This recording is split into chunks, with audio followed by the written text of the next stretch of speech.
See, the usual gang of misfits and dope addicts are here. Mary Ann says you moved me in Grantsville. Grantsville. Mm-hmm. Grantsville. Is Reg Presley okay? I don't know.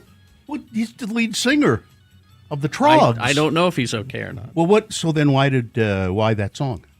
Tragedy. Oh, somebody else is not okay. Ronnie Bond, is he okay? I don't know. He's the drummer. Chip Taylor, singer, Oh.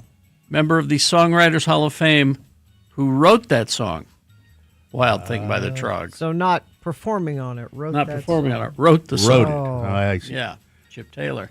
So I was I loved that song when it was played on the radio. Mm-hmm. It's and it's what 1960 Something.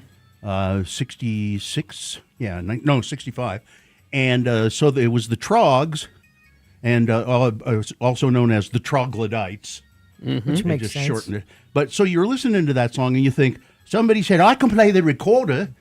That's not a recorder. I never knew this until this moment. Oh, That's the engineer of the recording studio who could do this whistle thing, which I used to be able to do with his hands. with your hands. Oh, really? And playing it beautifully. I used to be able to do that, but I lost my embouchure. And, Yeah, I thought that was a recorder. yeah. No, I always thought that until I just read this. You know what else Chip Taylor wrote? No, I don't. Gina. Take a stand, for it was I who chose to Just start. call me Angel of the Angel Morning. of the Morning. Yep. Juice Newton? Well, it was done by many people, but Melanie? Juice had the hit. To take me home. I like this. I'm Effectively used in the movie Deadpool. Oh. just call me angel of the morning, angel. Now the Troggs had two other hits. Maybe we could sample those because I remember liking those too. With A Girl Like You was their next hit. Just so garage bandy. I want to spend my life with a girl like you. Oh, yeah, I remember. And do all the things that you want me to.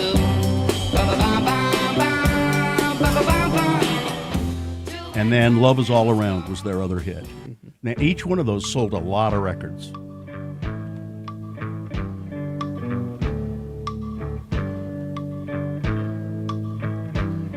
I feel it in my fingers. Oh, yeah. I feel it in my toes. Other people have done this one too, right? Love is all around me, and so the feeling grows. The Troggs were discovered by and signed by Larry Page, who was the manager of the Kinks, Gary, Oh, in February of 1966. similar sounds in the early days. You know, that's not my favorite version of Wild Thing. You know, my favorite version of Wild. What is? No, Mostly don't for please, the- please don't make us guess, Gina. Mostly for the video of Sam Kinison doing. I And don't had recall. all of the I don't recall glam this. metal performers of the 80s appear in this video.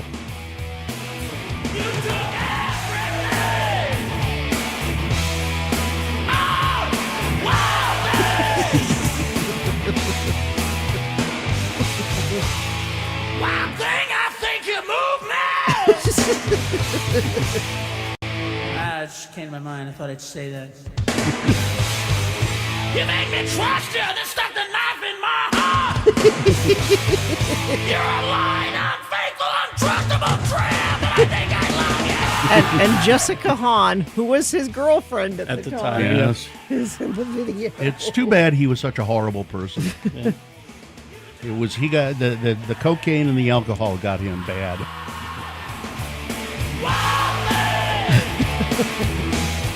Now, this version of Wild Thing is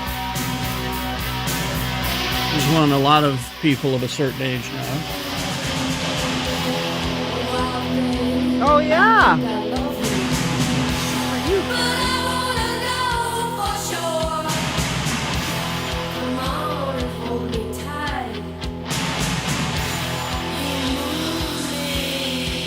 Because it was used in Major League, the movie. Oh, but that's it's, right, because he was Wild Thing. but That's it's right. But it's X, Yeah. the band.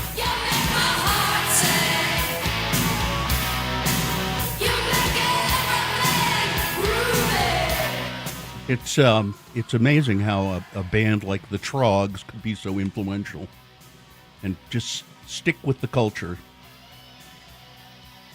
Let's see. Yeah, anyway.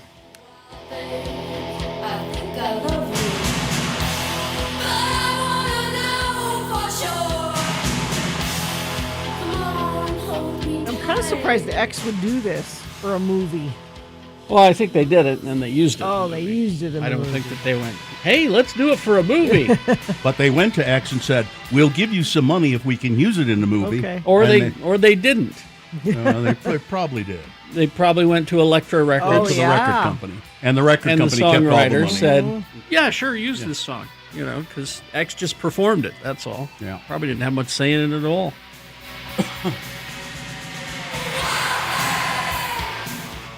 But anyway, when Brad and I in high school were trying to form a band, we tried, Wild Thing was pretty basic. Sure, yeah. Song to try to do. It didn't go well. Oh, there's a Jimi Hendrix version of it. Oh yeah, Hendrix The is Jimi Hendrix Experience, Wild Thing. Hendrix is his. Oh, he did it at Monterey Pop. That makes sense.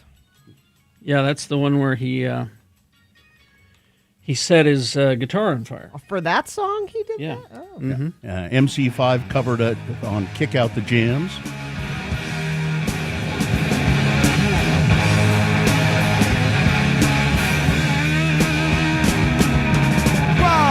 Now you're going to make Ed really happy. Yeah.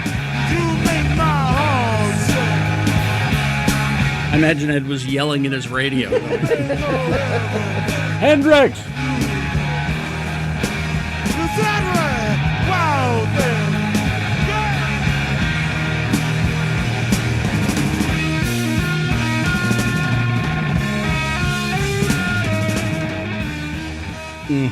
Nice. There you go. So yeah, the guy who wrote that song died. Chip, what's his name? Taylor. Chip Taylor. He's also John Voight's brother. John Voight. What? Yeah. Chip Taylor is John Voight's brother. Mm-hmm. Like from another mother. No, they're brothers. His name is Voight, but when he started out in the music industry, Taylor's a better. everyone said, no one is going to be able to pronounce Voight. Change your name. So it's his brother. And if you look at them both, they look very similar. I will do that. All right, there you go. This has been Farting Around with Carrie, Bill, and Gina on X96, Radio from Hell. All right, we're going to take a break, and then we will come back, and you can check in with us if you'd like. The number is 877-602-9696. That's 877-602-9696. We like to hear from you in the morning. You can also text us if that's what you prefer. It's 33986. Listen up, Radio from Hell podcast listeners.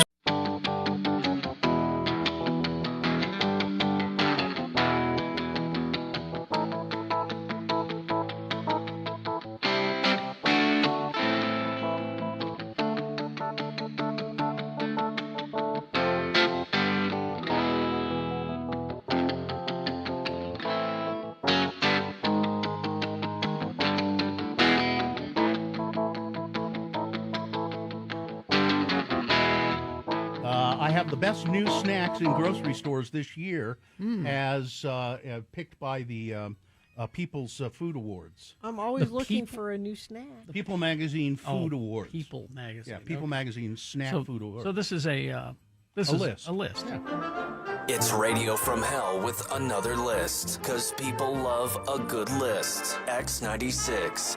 Brand new this year, Skittles Gummies. Skittles gummies. Yeah. Uh-huh. Okay. Okay, so it's just gummies flavored like Skittles. Yeah. So it all tastes like sugar. Yeah. All right. Ritz Toasted Chips Sweet Habanero. They're so Ritz crackers, but they're toasted like Now, chips. I love those, the toasted chips. And it's a habanero, a sweet habanero, so a little spice, a little sweet. Best cheese crackers, Goldfish Crisps. Cheddar flavored Goldfish Crisps. I did get some of the Goldfish Old Bay. Pretty good, huh? How'd they do? They're good. Yeah. Oh. Let's see. Best popcorn, Lil Evil popcorn. Little Evil? Lil Evil brand, or excuse me, Lesser Evil. Lesser Evil Homer's Blend popcorn. Best potato chips, Lay's Sweet and Spicy Honey Chips. That honey sweet spicy is It is all trend the rage. right now. Best snack bites, Pop-Tarts Frosted Cinnamon Roll Bites. Yeah, I'm there. Pop-Tarts So, bites. so they're not full size They're just pop. little- They're little like squares. snack- like little you have tiny a- squares. Huh. Like a handful of them. Okay. Best chocolate candy, Justin Stark chocolate peanut candy pieces. Best gummy candy, Skittles sour gummies. Oh, you meant, yeah. Best nuts, Planters Nuts Duos, espresso hazelnut and cocoa cashews. Espresso, hazelnut. Like they're covered in chocolate. Tortilla chips, Zach's Mighty Rolled Tortilla Chips Chili Lime. Okay. Let's see. Best snack cake, Hostess Meltamores. Meltamores? Don't know what that I'm is. listening. Don't know what that is. Hostess Meltamore. Look that up. They're fudgy and moist. You put them in the microwave for 5 seconds and ooh, ooh, So ooh. it must be like a s'more because they've got that Moors in there. Yeah. So Let's see. That's the end of the list. Hostess Meltamores. It says heat the surprisingly fudgy and moist cake in the microwave for 5 seconds to create the gooey caramel center. I see. So it's like a Hostess cupcake It's upside down and it's like a lava cake. Yeah. Like it's with a little goo inside, Oh. and then sort of a decorative icing on top. and you can throw it in the microwave and warm it up a little. Oh. Now that looks I am intrigued. chocolate creamy caramel. Oh, It's inspired by warm restaurant desserts. With real cocoa. Real cocoa. They recommend warm it just 5 seconds in the Stick it- microwave. Just quick. boom. I think anything 5 seconds in the microwave is good. I want to Except you- try that. No, you don't want those, Gina. Why? Yeah. Because you can taste Oh, microwaves. jeez. It'll ruin them. 5 seconds. It'll just ruin them. Yeah, that looks pretty good. I So- gotta say. So you can I have think a caramel center or a chocolate I center. think the Meltamores might be the winner for me on that entire list. I kind of like those cashews. Cashews sound good. When eaten together, the espresso-coated hazelnuts and the cocoa-covered cashews taste like a mocha latte. The most Now I'm hungry. the most delicious diabetes that you'll ever. Mm-hmm. Ooh. So there you go. There's your list of snack foods. People Magazine's the very best snack foods. If you believe People Magazine. People magazine. Oh, I trust People Magazine. Well, I don't know how much of this was paid. You know, you got to ask yourself. Don't know. Big, Can't say. big snack. Big snack food. You know. We hope you'd enjoyed another list with Radio from Hell on X96. Those little Pop-Tart bites, those will get lost in the toaster. You don't put them in the toaster. You just eat a handful of them. Well, then they're not It's Pop-Tarts. like taking a Pop-Tart and breaking it up in little pieces. Why would you do that? I don't know. You're supposed to toast them. Maybe you could put all the little ones on like a cookie sheet or a toaster oven. You put them toaster in, oven. Oh, you that'd know, work. Okay. See? or an air fryer maybe. Yeah. All right. And Bergs in the chat room says, "Yeah, be wary of this list because big snack food is ruthless." That's true. So They're after your children. they are. I bought a tube of potato crisps. Not Pringles. They at Trader Joe's. Okay. And they're called saddle crisps Saddle. because that's It's shaped like a saddle. Like a saddle. Yeah. That's They're not as good as Pringles. of course.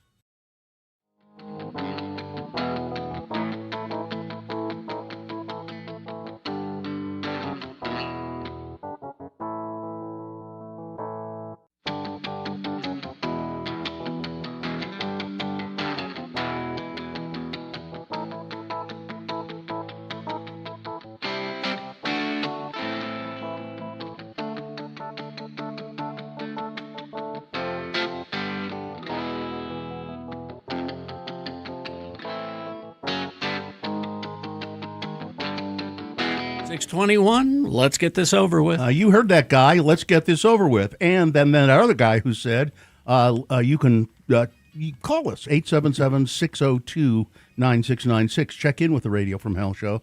That's 877-602-9696. Or you can text us at 33986. The moon, 46.8% of full. It's the moon is in the first quarter right now. The moon will rise today at 11:45 a.m., today being Wednesday. It's the 25th day of March in the year of our Lord, Jesus Christ, 2026. It's Manatee Appreciation Day. I appreciate manatee. They're sea cows. I can almost not say the word manatee without saying, it's Manatee Appreciation, Manatee. It's Little Red Wagon Day. Remember having a little red wagon? Yeah. What do they call a radio flyer? Yep. Yeah. It's the Feast of the Annunciation today, a Christian holiday commemorating the visit of the angel Gabriel to the Virgin Mary, where he announced that she would give birth to Jesus Christ. And interestingly enough, because of that, Gabriel is the patron saint of radio broadcasters. Yes. It's International Waffle Day, and I love a waffle. I prefer a waffle And I to a pancake. If I'm given a choice, a I good prefer short a stack waffle. is okay too. Mm-hmm. And it's National Medal of Honor Day. And this is the only morning show that, like a wild thing, can make your heart sing. It's Radio from Hell, starring the Lords of Morning Radio. It's Kerry Jackson right there, putting on his work hat. I'm Bill Allred, struggling to survive. That's Gina Barberi right over there. She's another Lord of Morning Radio. Katie, for short, is our excellent producer. Hi, Katie. There's Dawson in there. Hi, Dawson.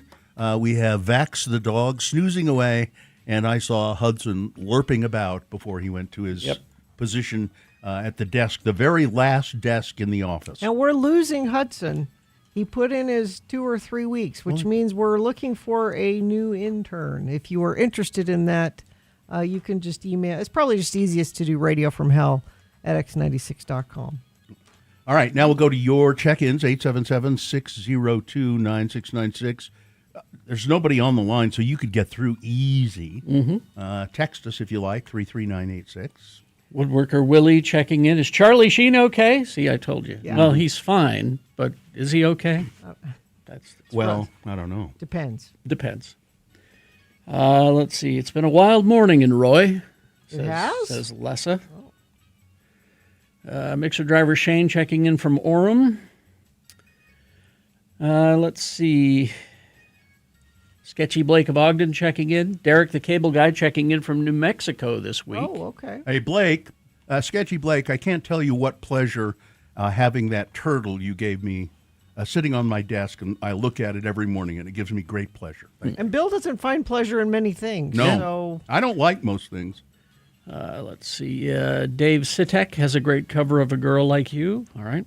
Richard, who's not a dick, checking in. A. Arlo Gumby, I did my own version of Wild Thing at a friend's wedding many years ago. They're divorced. well, it's your fault. Yeah. Clearly. Mishak of Erda checking in. The moon looked like the Cheshire Cat's smile as it was setting this Oh, morning. that's cool. Mike in Nashville, present. Calvin from the Dell checking in. Let's see. Excellent morning music today. Sleepless in Sandy. Jamaica John checking in. Love Wild Thing. Dr. Neil here to say it's too early to be a wild thing. Dirty Cliff working from home today. Johnny B checking in. I found Night Court for a new insomnia watch on Amazon. Seeing some much younger actors in a show like Michael J. Fox the guy who plays Kramer on Seinfeld. Kind of trippy.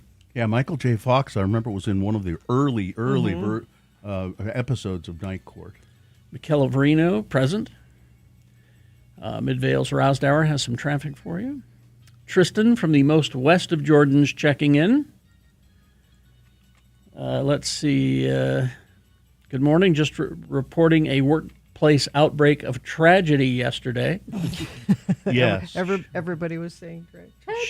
Shop floor, break rooms, cubicles, even an executive meeting. It's its own earworm for sure. Just that word. Yeah. Let's see. Dave of Westbrook checking in. Aaron checking in this Wednesday. Cindy of Sunset. Zane in Dallas. Things that must go. Guess where my wife is? In Dallas? Thanks for reminding us, Zane. We do need your things that must go. We'll do them in about a half an hour or so. So email us whatever's bothering you right now. radiofromhell@x96.com. Ashley of Austin here. Morning Lords. Tim the Tree Guy. Woodworker Willie. Bus driver Troy. Becca the Soundy checking in on my way to Park City. Metal Shop Mark in Tooele. Magic Man of Kearns here. Cement Dave wishing the little Cement Dave a fun time at Disneyland. Wendover Karen checking in. Oh, Karen sent me an email a couple of days ago. Now, remember, her family had a vacuum cleaner repair shop here in Salt Lake, which they sold to somebody, or I don't know, they closed it or something. But when there was a fire in downtown Salt Lake a few days ago, it was that building. Oh, really? Yeah.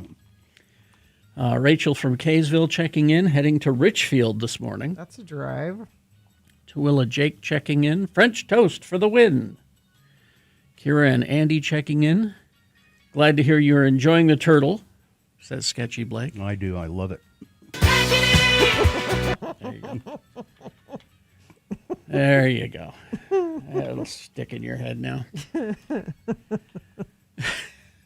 I love it. All right, let's see. That's pretty much everybody. Okay. All right, traffic, please. Well, Midvale's Roused Hour checking in northbound I-215 west to the 201. Looking okay so far.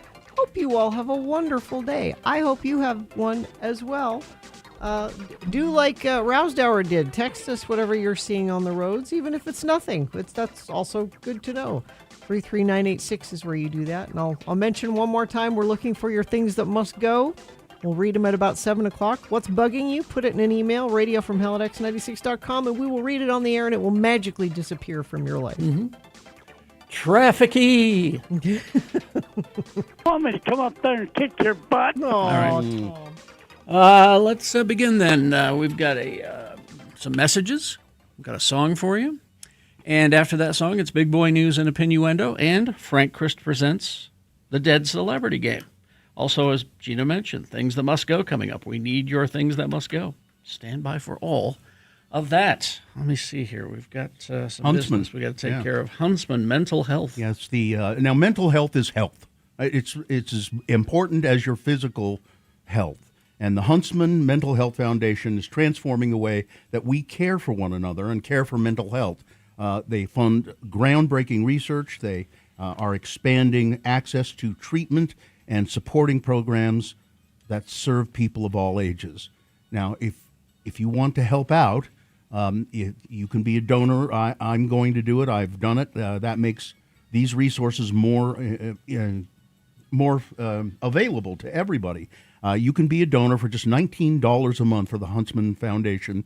You just go to yourbrainisbeautiful.org. Yourbrainisbeautiful.org. It will help raise awareness and improve mental health, and you get a cool T-shirt, too. The future of mental health, it depends on all of us. So go to yourbrainisbeautiful.org, become a monthly donor today, and remember, if you or a loved one is struggling and needs help, you can dial 988 to speak directly to a mental health professional.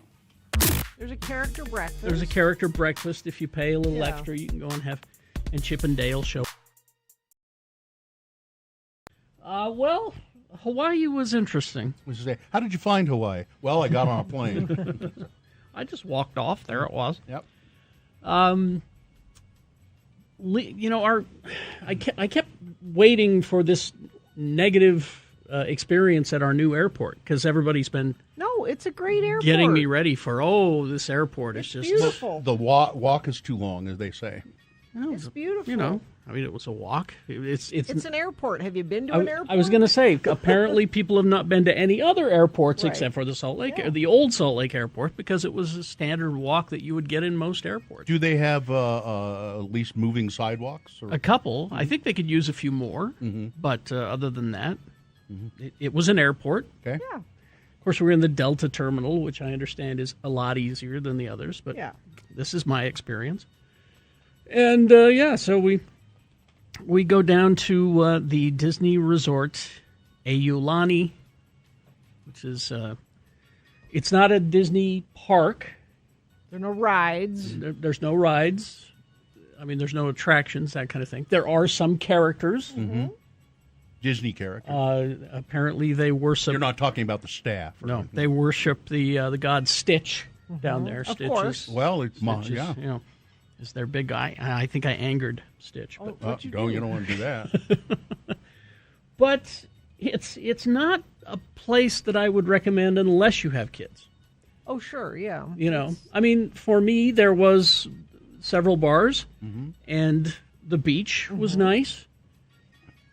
And we forked out the dough for a cabana because it's like paying for another hotel room. Exactly, that was living. Because you've got a person there to wait on you hand and foot. Yep. Really? There's a TV. Yep. They say, here's the Beats box that you can hook up to your phone and listen to music, and here you are.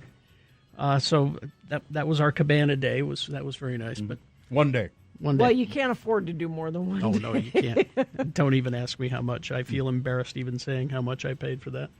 But it was good for the kids and good for my brother-in-law and sister-in-law and everything. So it worked out well.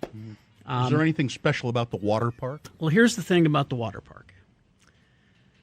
It's a water park surrounded by a hotel. Yeah. With Disney theme next to a beach. That's what it is. Yeah. So don't go down thinking it's anything more than that, really. I mean, you can go to There's a character breakfast. There's a character breakfast. If you pay a little extra, you can go and Chip and Dale show up, I guess, and you can bow to Stitch and, Lord Stitch. And, so there's all that. But don't expect much more than that. Mm-hmm. You pronounce it like ow, like you got hurt for Aulani. Aulani. Whatever. Did the kids do the Minahuni thing? What's the Minahuni thing? Oh. Maybe they don't do that anymore. When I took my kids there, the Minahuni is some Hawaiian legend, and you would look for Minahunis. Oh yeah, you could do. There was a little scavenger hunt kind of thing going. Which was fun. Again, not for grown-ups. Well, there's a place called Auntie's House where you can just send the kids, and they disappear for hours, and you can sit and have Mai Tais. Right, which is great. Is it like a place where they groom them? I guess Disney grooms them. But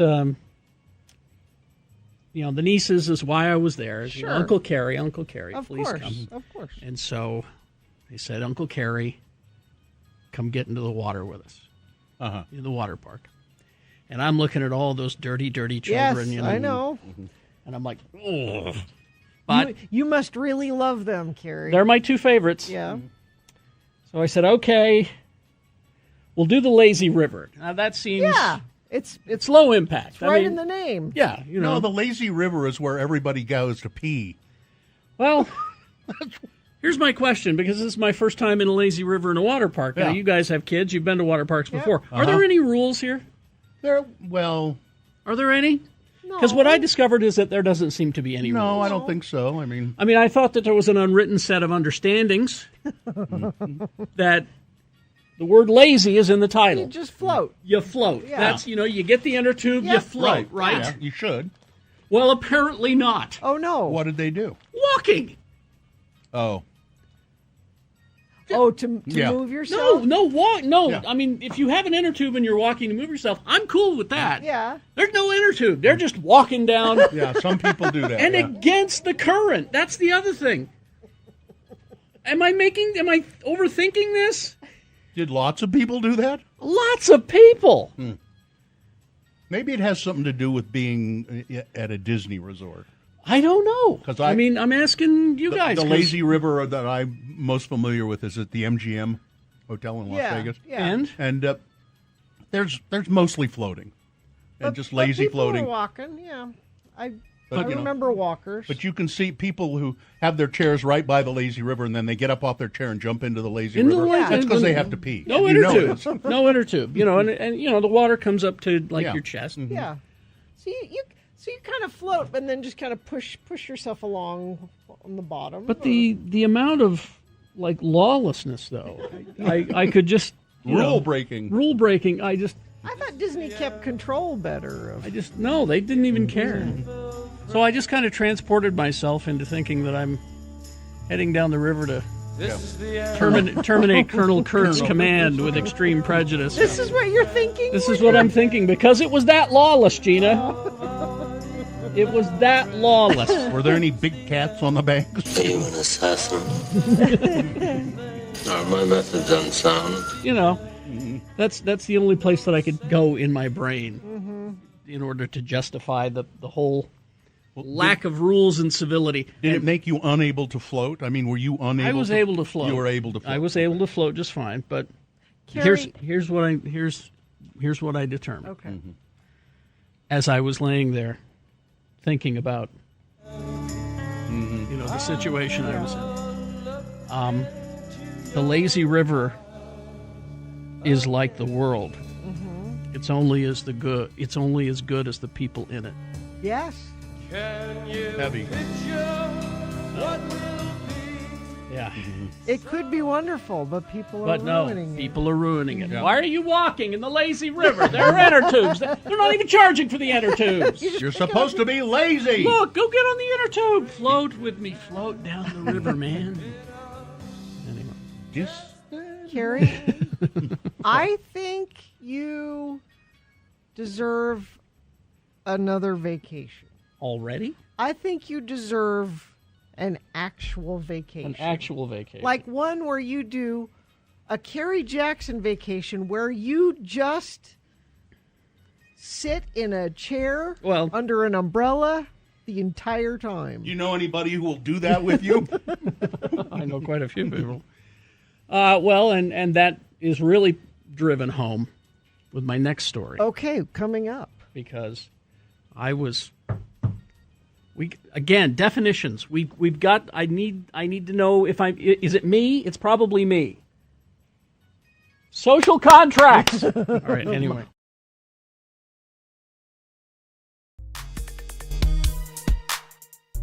Right now, time for some big boy news and opinioendo, and right after that, it's Frank Christ presents the Dead Celebrity Game. They're fine. They're just fine. I'll give you a list of 4 celebrity names. 3 of those celebrities are just fine. One of them, dead. If you pick the dead one correctly, you're going to win what? Tickets to see Passion Pit August 11th at the Complex. Passion Pit tickets at 877-602-9696. That is the number to call. Play the game, win the prize. Pretty easy to do. We'll play it right after this. Big boy news and opinioendo brought to you by SALT mediation is the modern way to divorce. No court battles, flat fee mediation, uncontested services, and attorney-prepared paperwork with no court appearances. Visit saltmediation.com to schedule your free consultation. And don't forget, the views expressed on X96's Radio from Hell show do not necessarily reflect the opinions of Broadway Media, its management, owners, or advertisers. This program is intended for mature audiences. Parental discretion is advised. Well, I've got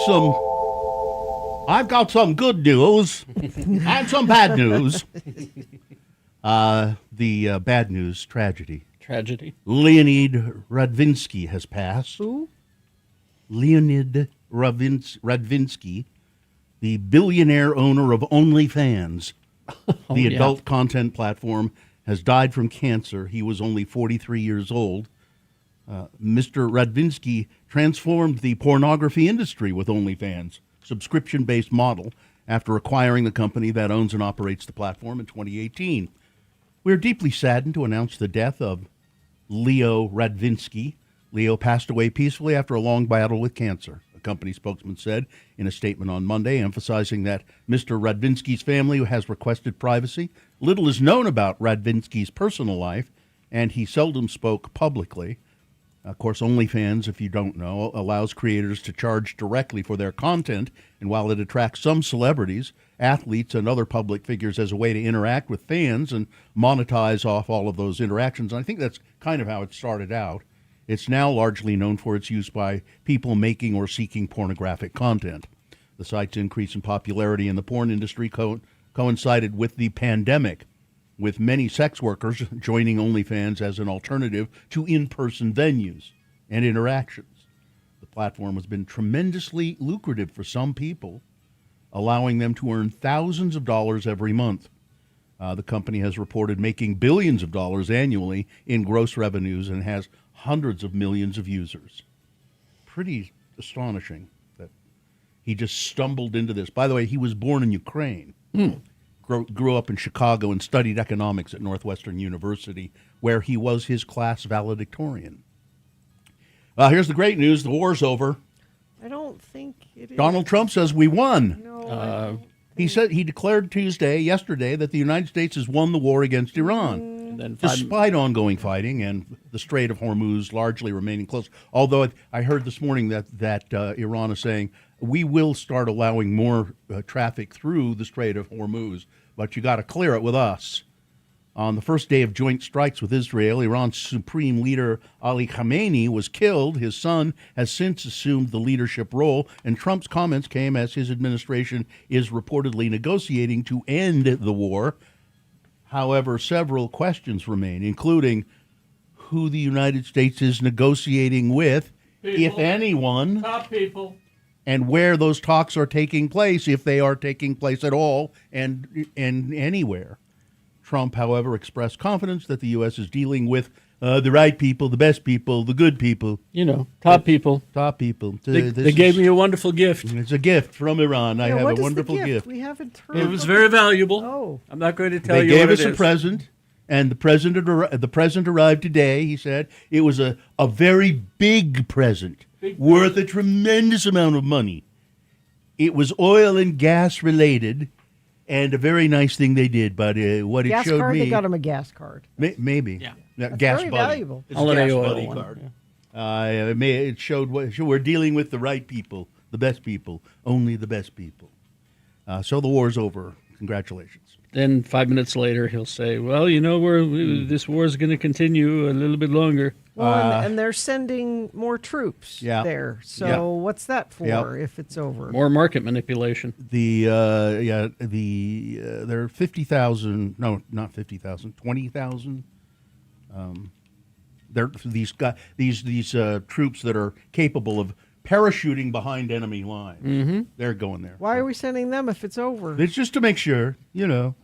The Salt Lake Council on Tuesday, Salt Lake City Council, passed an ordinance amendment that caps any new non-residential development that consumes or uses at least 200,000 gallons of potable water per day on average for at least the next 180 days. Before a long-term ordinance might extend that further. It comes as the city expects a sub 60% snowpack runoff this spring. But city leaders say that a large scale. So they didn't mention this at all during the hearing on this ordinance, and as they set this ordinance up. They didn't mention the ICE facility, the immigration facility on the west part of town. Well, All they talked about was snowpack runoff this spring. But they do say, so after they had their meeting, Mayor Mendenhall came out and said, by the way, a large-scale facility like that detention center would be a difficult addition to the water system. A 7,500-person detention facility would likely use 1 to 2 million gallons of water every day. And Salt Lake City cannot sustain that. Mm-hmm. As a mayor, I have a responsibility to ensure residents we have access to clean water, reliable utilities, and safe infrastructure. Put simply, a potential high occupancy facility would interfere with those needs. Salt Lake City has also initiated a process to rename the street that honors Cesar Chavez in light of the New York Times investigative report, which detailed accusations of sexual assault along with substantial evidence from multiple women against him. The Salt Lake City Council is now exploring the idea of removing his name from the road that runs adjacent to the southern edge of City Hall. What is that, Fifth Sal? Members of the City Council agreed Tuesday that Chavez's name will be removed from the road, but they're still unsure about how they'll go about doing it just yet. His name could be covered by reflective tape before the signs are replaced in the coming weeks. It was shocking to hear that a hero for so many of us committed such horrible things and victimized and hurt so many people, said City Council Chairman Alejandro Puig. He said that many of his friends were equally sad and angry about last week's report. Somebody, and I don't know if it was him, made the suggestion that they rename the street in honor of Ms. Huerta, who co-founded the Farmers Union, and she's the one who she was the one who helped him do it, and she's the one who outed him. She's like 90 years old. She's still with us, and she's the one who started talking about this. Mm-hmm. Seems like a natural pivot. It seems good, doesn't it? Mm-hmm. Well, I know there's a murder in the air, and I know Gina Barberi loves talking about it. What do you have? Well, especially when trials happen here in Utah, people are interested. After an 8-day court trial and less than 2 days of deliberation, a jury has found Megan Sundwall guilty of killing her friend using insulin in order to get her life insurance benefits. Sundwall was previously arrested and accused of killing her friend, 38-year-old Casey Lynn Terry, by administering lethal doses of insulin. Additionally, Sundwall reportedly believed that Terry had cancers, as did others in Terry's family. That that came out that was not true. On August 12, 2024, first responders came to Terry's residence after Sundwall called 911 and reported that Terry was unconscious and struggling to breathe. She was hospitalized with blood sugar levels well below healthy levels. They uncovered dozens and dozens of conversations where Terry and Sundwall discussed ways that she could take her life and was encouraging her to take lethal doses of insulin so she could get her $1.5 million life insurance policy. Really? The interesting thing is she believed she was the beneficiary of it, which apparently she wasn't. So she did all this for nothing. But she's been found guilty. Donald Trump has cast another mail-in ballot in Florida. Well, so he's cheating? He's cheating, apparently. As he continues to publicly bash the voting method as a source of fraud and push Congress to curtail the practice. Palm Beach County voter records show the president voted by mail in a Tuesday special election for state legislative seats, and that his ballot has been counted. Early in-person voting in the contest ran through Sunday when Trump was still at his South Florida estate. By the way, the person that Trump supported in that special election and obviously who he voted for lost badly to the Democrat. Well, that proves why mail-in voting doesn't work. Yeah. Donald Trump also said that mail-in voting we need the Save America Act. We're the only country that allows this kind of mail-in voting. Not We're the even only close. country. Not I even looked it close. up. According to data from the International Institute for Democracy and Electoral Assistance, approximately 34 countries or territories allow some form of mail-in voting. The availability of this option varies significantly. Dozens of countries allow it in some capacity. they generally fall into two categories. In some countries, they have universal, just everybody can do mail-in voting, and that's at least 12 countries fall into that group. Then there are some others that restrict it a little bit here and there. But he just said, we're the only country that allows mail-in voting. Nope. It's not true.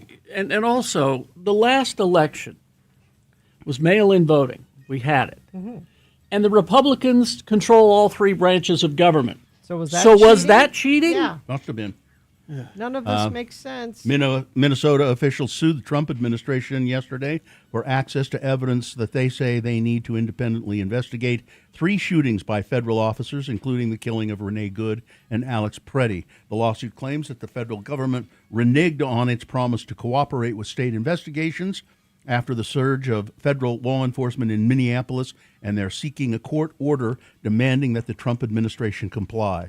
We are prepared to fight for transparency and accountability that the federal government is desperate to avoid, said Hennepin County Attorney Mary Moriarty. How much time do we have here? One more story. Okay, how about this? In a private audience on March 13th, Pope Leo XIV received representatives of the International Association of Exorcists, signaling renewed attention to what church officials describe as a growing spiritual crisis. The delegation presented a detailed report highlighting an increase in cases linked to occultism, esotericism, and Satanism, warning that many individuals are suffering serious spiritual consequences as a result. The private meeting, details of which were shared by EWT and Vatican, centered on the rising demand for trained exorcists and the church's preparedness to respond. The AIE urged the Pope to ensure that every diocese worldwide has at least one properly trained exorcist priest, with their concern extending beyond numbers to the quality of formation, including rigorous seminary training, specialized programs for bishops, and clearer discernment protocols to handle complex pastoral cases which require exorcism. You laugh. Wait till the demon gets hold of you. Yeah. Or maybe it already has. Oh, sure. All right, that's it. Yeah. The devil. Yeah, Terry, the devil. He's got a pitchfork. And a long tail. And a long He's red. tail. He has horns. Horns. Yes, Terry, the devil. Yes, the devil. Yeah. Okay. Yes. All right. Sports weather traffic. 2026 Major League Baseball season opening day today with a marquee matchup between the New York Yankees and San Francisco Giants. That's the only game today. Most start tomorrow, but today is the opening, and I have a couple more food items from different ballparks to tell you about. Okay. If you go to x96.com/live, you will see that the San Diego Padres have an offering that I must travel for because it is a s'mores pretzel. Look at that lovely giant s'more pretzel. I see evidence of the devil. Also, maybe you want to take a trip to Denver, Bill. You could bop right on over there, and you could get pizza donuts. It's exactly what it sounds like. They're donuts, like a glazed donut with then pizza topping on top of the donut. Or Carrie, how about boozy ice cream? Okay. It's soft serve ice cream. Ooh. That has booze in it. Excellent. You like that? I love this idea. How do you freeze the ice cream with the You alcohol in it? You don't get it. I don't. That's why it's soft serve. Ah. It'll partially go. It'll partially go. All right. So there's some more food items for Sounds your. like the work of the devil, Frank. That's I see. The devil's in the details. That's where I thought the devil. I don't know. 57 right now, and we will be smashing records later today. 84 degrees and sunny. Now it cools off overnight tonight. Only a high of 65 tomorrow. 68 Friday, and then we warm back up into the 70s for Saturday and Sunday. Traffic. Let me refresh this. Give you the most up-to-date information that I have. Crash Redwood Road, 15th South in Salt Lake. Crash westbound I-80, 5600 West. And I don't think anybody sent anything in here. Oh, somebody says, Bangor Highway closed 78 South. I noticed a sign. Just wanted to let you know. That's how Infiniteam works, folks. Text us and let us know what you're seeing at 33986. Frank is here. Frank Christ. Oh, hello, everyone. Good morning, Frank. Frank is... You all feeling okay? Yes, I'm fine. Fine. I'm fine. I'm just fine. Frank is, well, he's a Grim Reaper. For those of you who may just be tuning in, never heard this before, he joins us every morning. We do the show. And why would you have a Grim Reaper on your show, people ask? That's a good question. Well, we don't have any choice. It just was foisted upon us. You might say, Frank, you are our curse. Oh, that's not nice, Bill. Well, it's... I think you're a friend, Frank. I feel like we've become friends. Oh, thank you, Gina. Just, Frank, would you do me a favor and just go shake hands with Gina? No, that's okay. See? Frank is a Grim Reaper, and his curse is he has to reap the souls of celebrities. And it's a curse because he... I love our precious celebrities. Why? Everything they say and do is right, except for John Boyd. Frank joins us to play the game we call Frank Chris Presents. They're fine. They're just fine. He gives me a list of actors, 4 actors, and on this list, 3 of the actors are... they're just fine. But one of them Frank has taken. And it is a contestant's job to discover which one of these celebrities has died, and then they will win a prize. And who do we have to play? Roger is here. Roger, good morning. How are you? Hi, I'm fine. I'm just fine. Okay, Roger. You sure, Roger? You're sure. Okay, all right. All right. I'm pretty good. Or pretty good or fine, just don't fine. question Roger. I'm just fine. Okay. I'm just fine. Okay. Now, Roger, if you are able to identify the dead celebrity here, you will win what, Gina? Tickets to see Passion Pit August 11th at the Complex. All right. Does that sound okay, Roger? Sounds fine. It sounds fine. Just fine, yeah. Now, Roger, because it's National Medal of Honor Day, Frank gave me a list of actors in movies about people who have won medals or other honors. Here we go. Identify the dead celebrity. Number 1, William Hurt. His film debut was in the science fiction feature Altered States. He went on to receive the Academy Award playing a gay prisoner in Kiss of the Spider Woman. His other well-known roles, Children of a Lesser God, Broadcast News, A History of Violence, Body Heat, and The Big Chill. His medal winner movie was Race, which is about Jesse Owens, the African-American track star who won a record-breaking 4 gold medals at the 1936 Berlin Olympics, rubbing Hitler's nose in it. Number 1, William Hurt. Number 2 is John Savage. He was unforgettable in roles in The Deer Hunter, The Onion Field, and Hair. He had a brief role in The Thin Red Line, and he was Captain Ransom in a 2-part episode, Equinox, on Star Trek Voyager. His medal winner movie, The Last Full Measure, following the decades-long investigation to posthumously award the Medal of Honor to Air Force para-rescueman William Pitsenbarger for his bravery in Vietnam. Number 2, John Savage. Number 3 is Ricky Schroeder. As a child actor, he was in The Champ and Silver Spoons, and then as an adult, he became Rick Schroeder and was in the Western miniseries Lonesome Dove and the police drama series NYPD Blue, and he became a conservative. His medal winner movie, The Lost Battalion, a TV movie based on the true World War I story of Major Charles White Whitsley, who received the Medal of Honor for leading his trapped unit against overwhelming odds. Number 3, Ricky Schroeder. And finally, Anthony Michael Hall. After his film debut in Six Pack and a supporting role as Russell Rusty Griswold in the National Lampoon Vacation, he starred in 3 John Hughes films, 16 Candles, The Breakfast Club, and Weird Science. His medal winner movie, Foxcatcher, a somber look at the relationship between eccentric billionaire John DuPont and Olympic gold medal wrestlers Mark and David Schultz. That's Anthony Michael Hall. So, Roger, one of those actors is dead. Do you know who? Would it be William Hurt? It would be William Hurt. He died, he was only 71. Too soon. When he died at the age of, or in the year of 2022, 71 years old. There you go, Roger. You've won the tickets to see, it's Passion Pit, right? Yes. Yeah. Yes. Okay, good. Good. Congratulations. Thank you. You're welcome. Hang on. Katie will tell you what to do next. Well, I have to go check on some celebrities today. Oh, like whom? Well, Gloria Steinem. Wow. 92 today. Holy I mackerel. feel like I've seen her recently. I think she's okay. She's fine. She's fine? Paul Michael Glazer. Oh, yeah? Was he Starsky or Hutch? Starsky, I think. He was Starsky. Yeah. He drove the striped tomato. Oh, really? Elton John's only 79? I could have swore he was much older than that. Well, he's a rocket man, all right. Goodbye, everybody. Goodbye. Goodbye, Frank.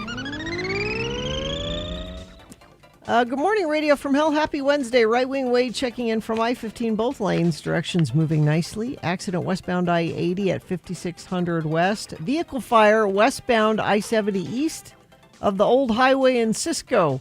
Right shoulder affected there. Thank you, Wade, for those. Right now, through the 12th of April at Big O Tires, get up to $160 in savings on select sets of tires. It's the best time to upgrade your traction, performance, and peace of mind on the road with Big O Tires.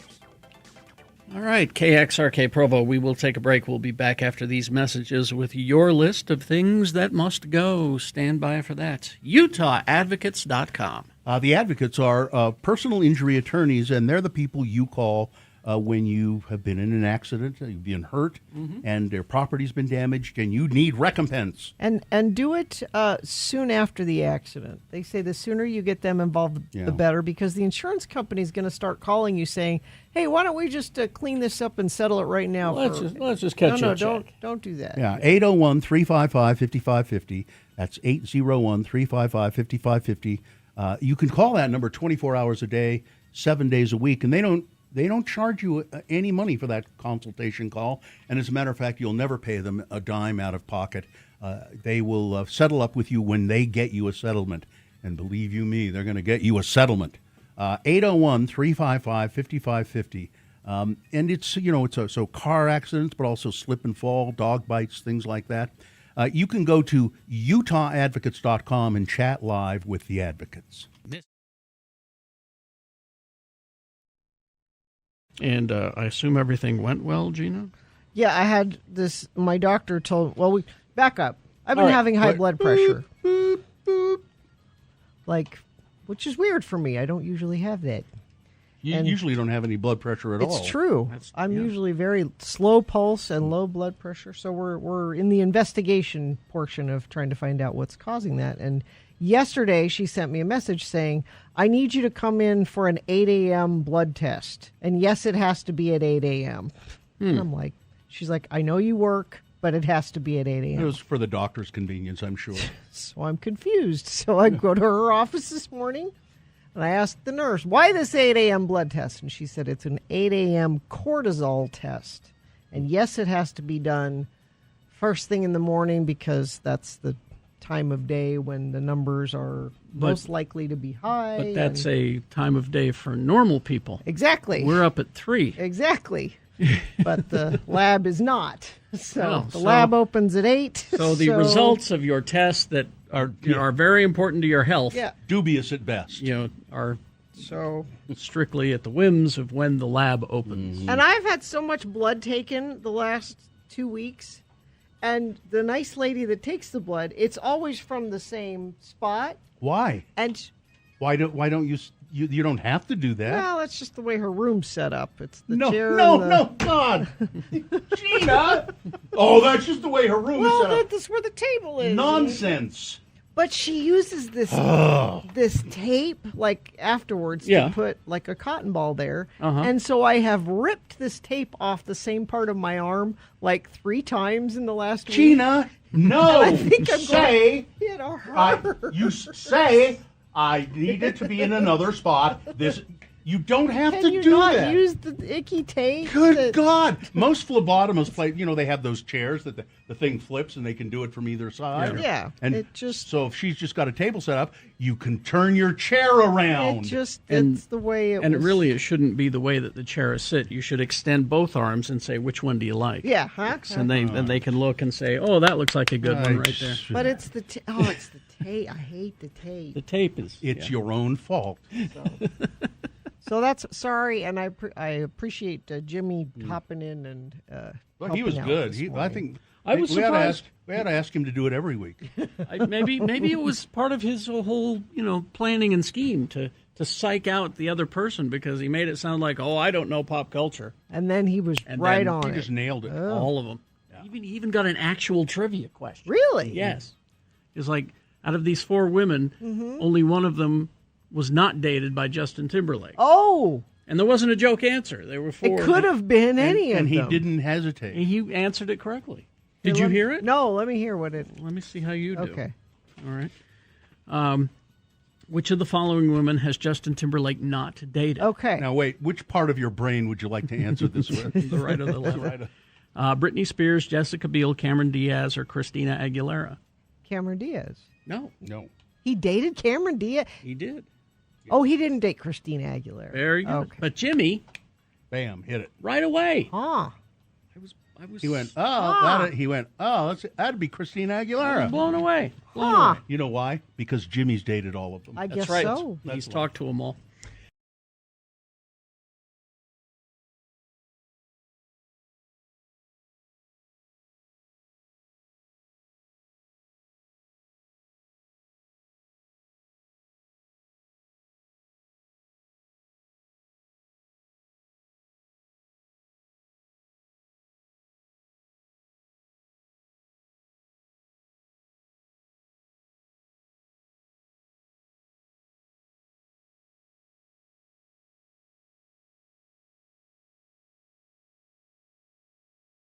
Ginger just texted us and said it's Sisyphus is the name that he was looking That for. guy, yeah. Ginger sent us in from Kaysville. Kaysville. Okay. Very familiar with their Greek mythology Yes. in Kaysville. It's a big thing there. Kaysville. All right. Is this a sponsored feature? It's Kaysville. Things that must go on the radio. From Hell Show. Well, things that are bugging you, things that are just vexing your life, and I have two of them of my own this morning.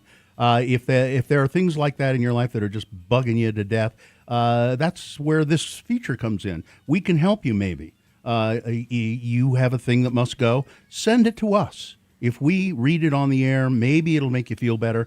And a lot of times we get reports that people say, you read my must go, and it went. It left my life. That's really great.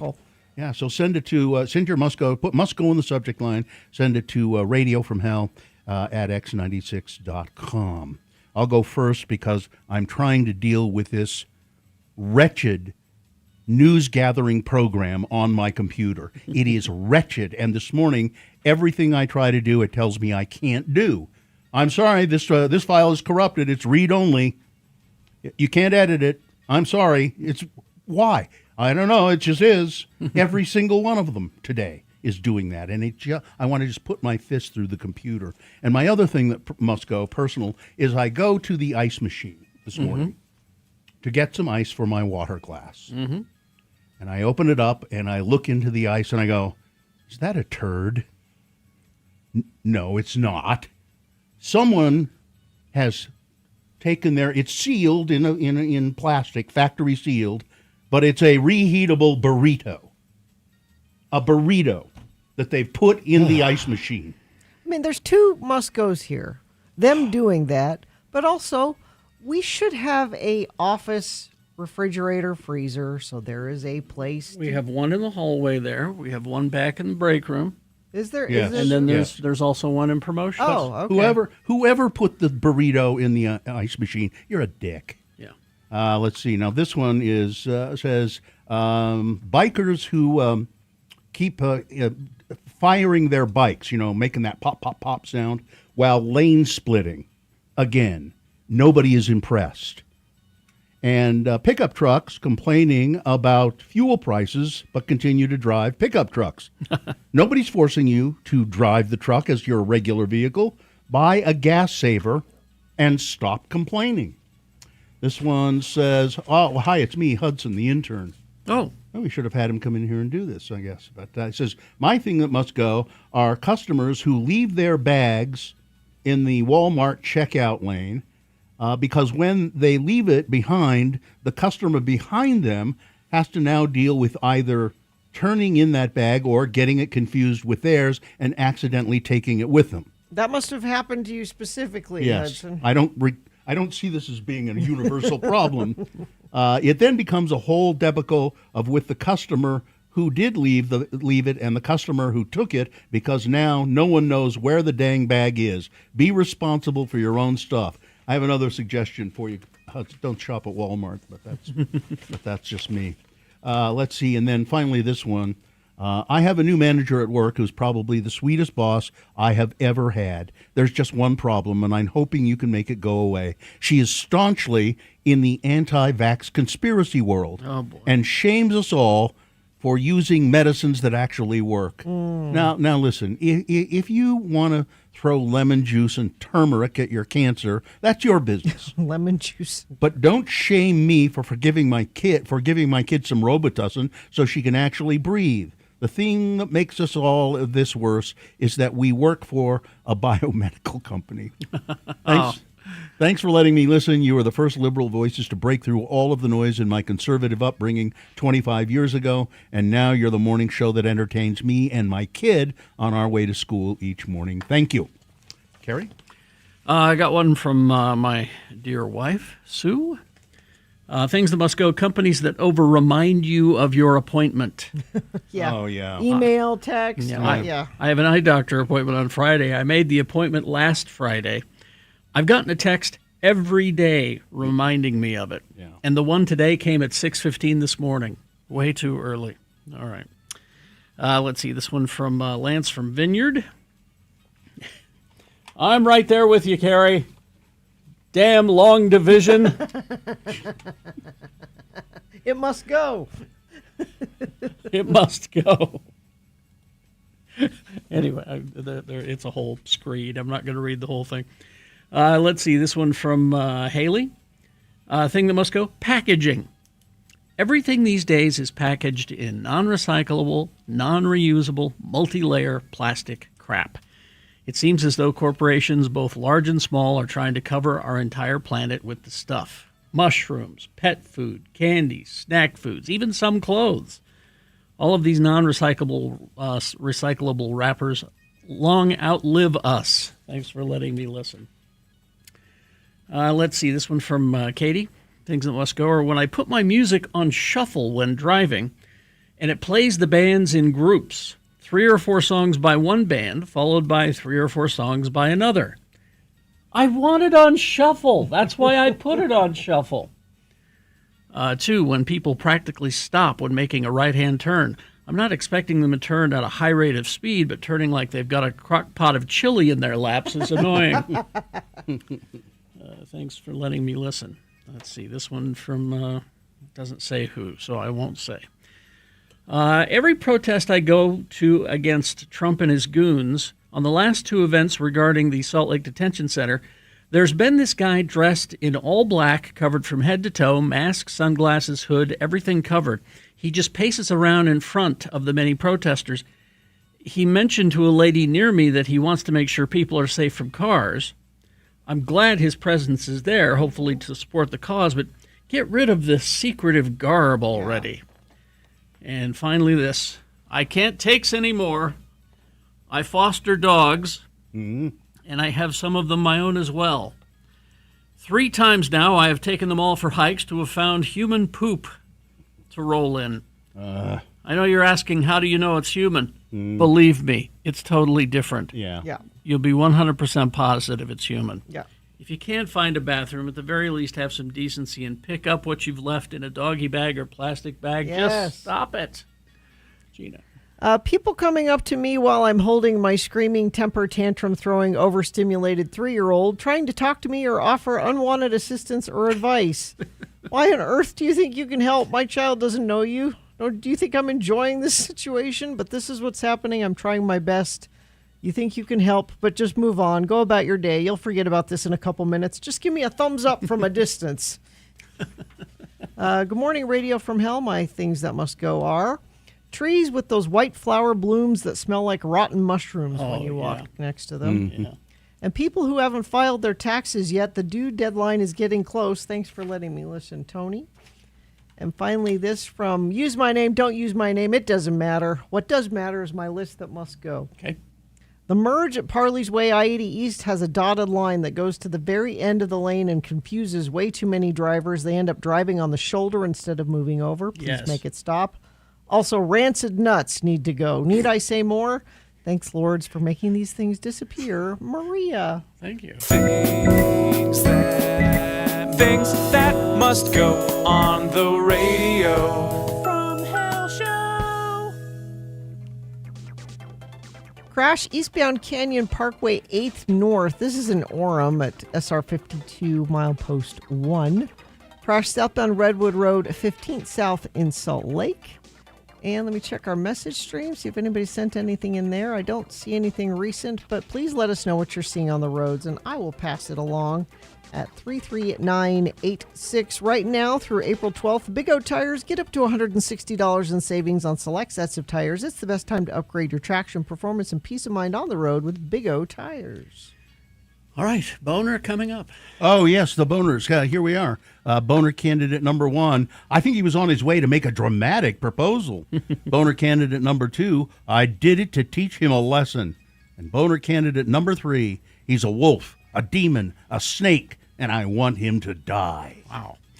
Boner of the day and big boy news all coming up in our next break. And as soon as we award the boner, don't forget, our veterinarian, Dr. Josh Davis, will be here to answer questions about your puppies and your kitties. Stand by for that. Zero Res. Your carpets are dirtier than you think they are. Oh, no, I vacuum them all the time. I don't wear shoes in my house. No, they just are. Yeah. Living makes them dirty, especially if you have kids and pets. Time to spring clean with Zero Res. And not only your carpets, but I guarantee you don't know how dirty your air ducts are. Nobody knows that. You don't want to know how dirty they are. Time to take advantage of this spring cleaning deal. 3 rooms of carpet clean for just $119 plus a free hallway cleaning. Zero Res uses patented technology to clean carpets without detergents or harsh chemicals, so they stay cleaner longer, are safer for kids and pets, and unlike traditional cleaners, your carpets are dry in hours, not days. This is nice. You can have them come in the morning, and by the time the kids come home from school, it's all dry and everything's clean and beautiful. Don't forget spring cleaning. Early birds get 3 rooms of carpet clean for just $119 plus a free hallway. Bring that fresh spring clean feeling into your home. Go to zerores.com. Neat. Vaxildan, our radio pup, finally has a sponsor. It's Zero Res, and this time of year brings a lot of dirt and things through your house, damaging your carpets. Vax says book your carpet cleaning appointment today. Not only do you get the 4th room free, but your animals will thank you with extra love. Go to zerores.com today. You know, I need to make a little extra money. You do? Yeah. Okay. And I was thinking, I keep hearing about how these people that are influencers make all this money. Yeah. You know, online. And I'm thinking, well, that's what I should do. You want to be an influencer? I want to be an influencer. So now I gotta figure out what it is I want to influence people about. Well, and you hate social media, Bill. That's where that happens. I know, but I'll have to do it if I want. You do realize, of course, that you've been an influencer before that term was actually. Yeah, but if I go online and I specialize in something like I was thinking popcorn. I like popcorn. You want to be a popcorn influencer? Yeah, and maybe I could get like Jolly Time to sponsor me. See, Jolly Time. Yeah, the deep pockets of Jolly Time. Yeah. Okay. Yeah. All right. So Bill Allred, popcorn influencer. When you think popcorn, who do you think of? You think Bill Allred and Jolly Time popcorn. Do they still make that one? Yeah, Jiffy Pop. Jiffy Pop. They still make Jiffy Pop. Do they still make that? Sure, yeah. So. You take that camping. It's in the aluminum thing when you go over the burner. That's who you should be an Jiffy Pop, the Jiffy Pop influence. If anybody could use the help, it's Jiffy Pop. I don't know. Maybe that. If popcorn doesn't work, I was thinking I could tanning beds. Haven't you had like skin cancer? Well, like multiple times. Yeah, I would pretend to get in it. You would pretend. I wouldn't really get in there. Okay, here I go. I'm getting in. Tanning beds probably won't work out. Or maybe I could be an influencer. The other thing I was thinking about, it just keeps crossing my hacky sack.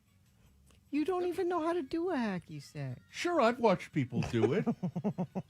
It's the world's dumbest game. Nobody wins. So maybe I could be a hacky sack influencer. And just, and I wouldn't even have to do it. I would just find a group of people who are doing it and say, doesn't that look like fun? Well, the hacky sack company, you can buy these hacky sacks and No? It is actually a hard thing to do for kids. Hacky-sack? Yeah, it is. Well, no, I mean, to be in all seriousness, like if you think you want to make money doing this, it's a full-time job. It is. It's a lot of work. Like, so Ballerina Farm is the famous one from here in Utah. So it's the guy who, the son of the guy who's jet blue and his wife. And they have a farm. You know about this? I don't. Oh, so he has money. Yeah. And she has children. Well, it's called 8 kids. It's called Ballerina Farm because she was like a Juilliard trained ballerina. Okay. And left it all to move to Utah and be a trad wife. Marry this Neeleman guy. Yeah, this whole traditional life thing. So they milk cows and she raise pigs. She like her thing is like she makes everything. Like they don't buy mustard, she makes her own mustard. It's and she stuff has like 8 that. kids. A mess of kids. And she's attractive and he's a hardworking, good-looking man. And they're multimillionaires now. They were to begin with the JetBlue stuff. Yeah. But their job is Instagram. Their job They're not doing it anymore though. They moved. They moved to Ireland. Did they? Yes. Oh. Well, they moved to Ireland so he could go to some chef school. They're both going to the chef school. But it was mainly he wanted to do Say it. so much free time on their hands. And it's not. I mean, they're coming back and doing it. They're going to the chef school so they can do. My point being, it is a full-time. It is job to be. You can't just sort of kids that think this is gonna be my job. I'm gonna post a video once in a while and make money. No, you've got to constantly be monitoring that stuff. I've got it. Yeah. I could be an influencer. I could show people how to be an influencer. You don't know. No. Somebody says, "Aren't you already on the pie council? You could be a pie influencer." Oh, that'd be good. Maybe I'd limit it to just custard pies. Only custard pies. But see, Bill, you'd have to have someone filming you in the kitchen making. Oh, you can film yourself. You can set it up.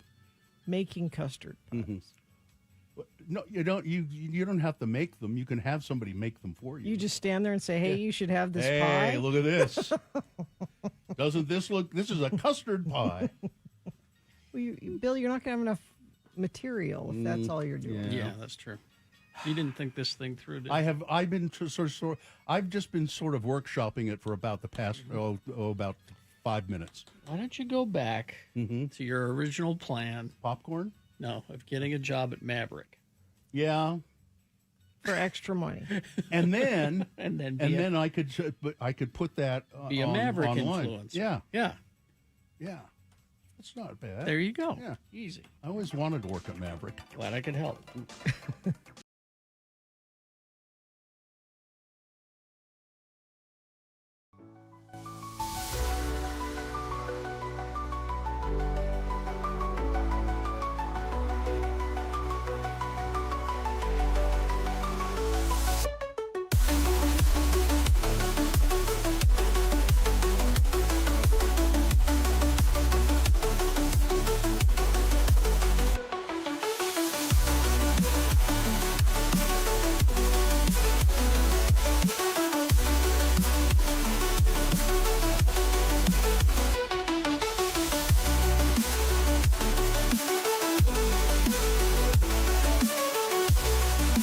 $7:23 right now. Time for Boner of the Day. 3 news stories. These are examples of bad, stupid, funny human behavior.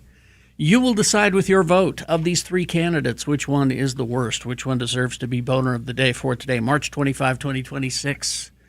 We'll give you 2 candidates now, a third after the news. Once you've heard all 3, you will vote, and one of you lucky random Boner voters will receive. I can't buy it. Gotta win it. Radio from Hell Boner t-shirt. Boner candidate number 1. He was on his way to make a dramatic proposal. Now, I titled this before I had all of the details of the story. There were 2 versions of it. One version of the story did not provide much detail. This one from KSL does provide a lot of detail. A Utah digital creator who created a viral video has been arrested. What was he doing? He was taking a joyride on the hood of a car on I-215, apparently all for social media hits that had reached 9 million views as of Tuesday morning. Caught the attention of more than just the man's followers. After the Utah Highway Patrol saw the video, they tracked the 20-year-old man down and arrested him. You can see a picture of it at x96.com/live. Now, they arrested him after this occurred. They saw it online, and they went and found him. About 7:30 p.m., March 14th, this West Valley man, who describes himself as a digital creator on Facebook, posted a video of himself riding on the hood of a moving vehicle eastbound I-215 between State Street and Union Park Avenue. The edited video shows the man sitting on the hood, then kneeling with flowers and a ring as if he's proposing to someone. Idiot. And lying on the hood while talking on the phone. His actions are recorded by a camera inside of the vehicle. Based on the recklessness of the male on the hood of this vehicle, troopers believe if he fell off, he would have caused serious injury to himself and others. Troopers then began conducting an investigation into the reckless incident. They went and found the guy. They went to the area where it was videoed, and they found flowers along the side of the road that matched the flowers in the video. Then they tracked the man down, whose name was on the Facebook profile where the video was used. They went to his home, and they placed him under arrest. He was booked into jail for investigation of several misdemeanor crimes. There were unopened alcoholic beverages in the trunk and alcohol in the car in the center console. Boner candidate number 1. This idiot was on his way to make a dramatic proposal. What does he refer to himself as? A content creator, a digital creator. Oh, they used to call them stunt boys in radio. Exactly, yeah. All right, that's all you are. All right, here's boner candidate number 2. I did it to teach him a lesson. A Provo woman has been charged with 2 felonies after she kidnapped and threatened an 11-year-old that she said was bullying her child. Shannon Marie Tafuga has been charged with child kidnapping and intentional or knowing aggravated child abuse, both first-degree felonies. According to court documents, these charges stem from September of 2025. An 11-year-old boy was riding his bike around Orem. At the same time, Tafuga was allegedly driving around looking for him. Tafuga's family member was being bullied by the 11-year-old, documents say, and she wanted to confront him. When Ms. Tafuga found the 11-year-old, she stopped in front of his bike and made him get into her car. And then she drove him to her house in Provo without his parents' knowledge and made him apologize. After the 11-year-old apologized, she threatened to have her husband beat him up. The victim said he was lucky she didn't run over or hit my bike. Tafuga then drove the victim back to his house in Orem. Court documents say that the 11-year-old suffered serious emotional distress and suffers from high anxiety and has had to significily alter his daily routines. I understand the impulse. Not good, You though. bullied my kid, but Yeah. You go to the parents of the child and say, this is what's happening. You don't in turn bully an 11-year-old. Yeah, take a deep breath. Boner candidate number 2. I did it to teach him a lesson. Coming up in a moment, boner candidate number 3. He's a wolf, a demon, a snake, and I want him to die.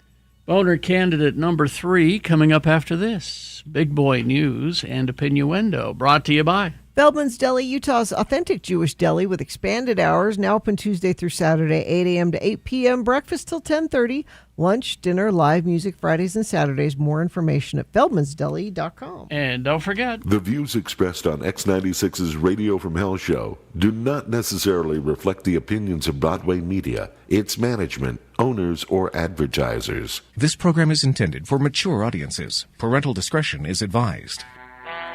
United Airlines has announced that the company is introducing a relax row option on select planes, which consists of 3 economy row seats with adjustable leg rests that can transform into a couch or even lie flat after takeoff like a bed. You'll also have the option to be given a mattress pad a specially sized blanket, 2 pillows, as well as plush toy for children. As a leading premium airline, we're committed to delivering new industry-leading experiences for all of our customers. If they can just get onto the plane, given the long lines. Customers traveling in United Economy on long-haul flights deserve an option for more space and comfort, and this is one way we can deliver.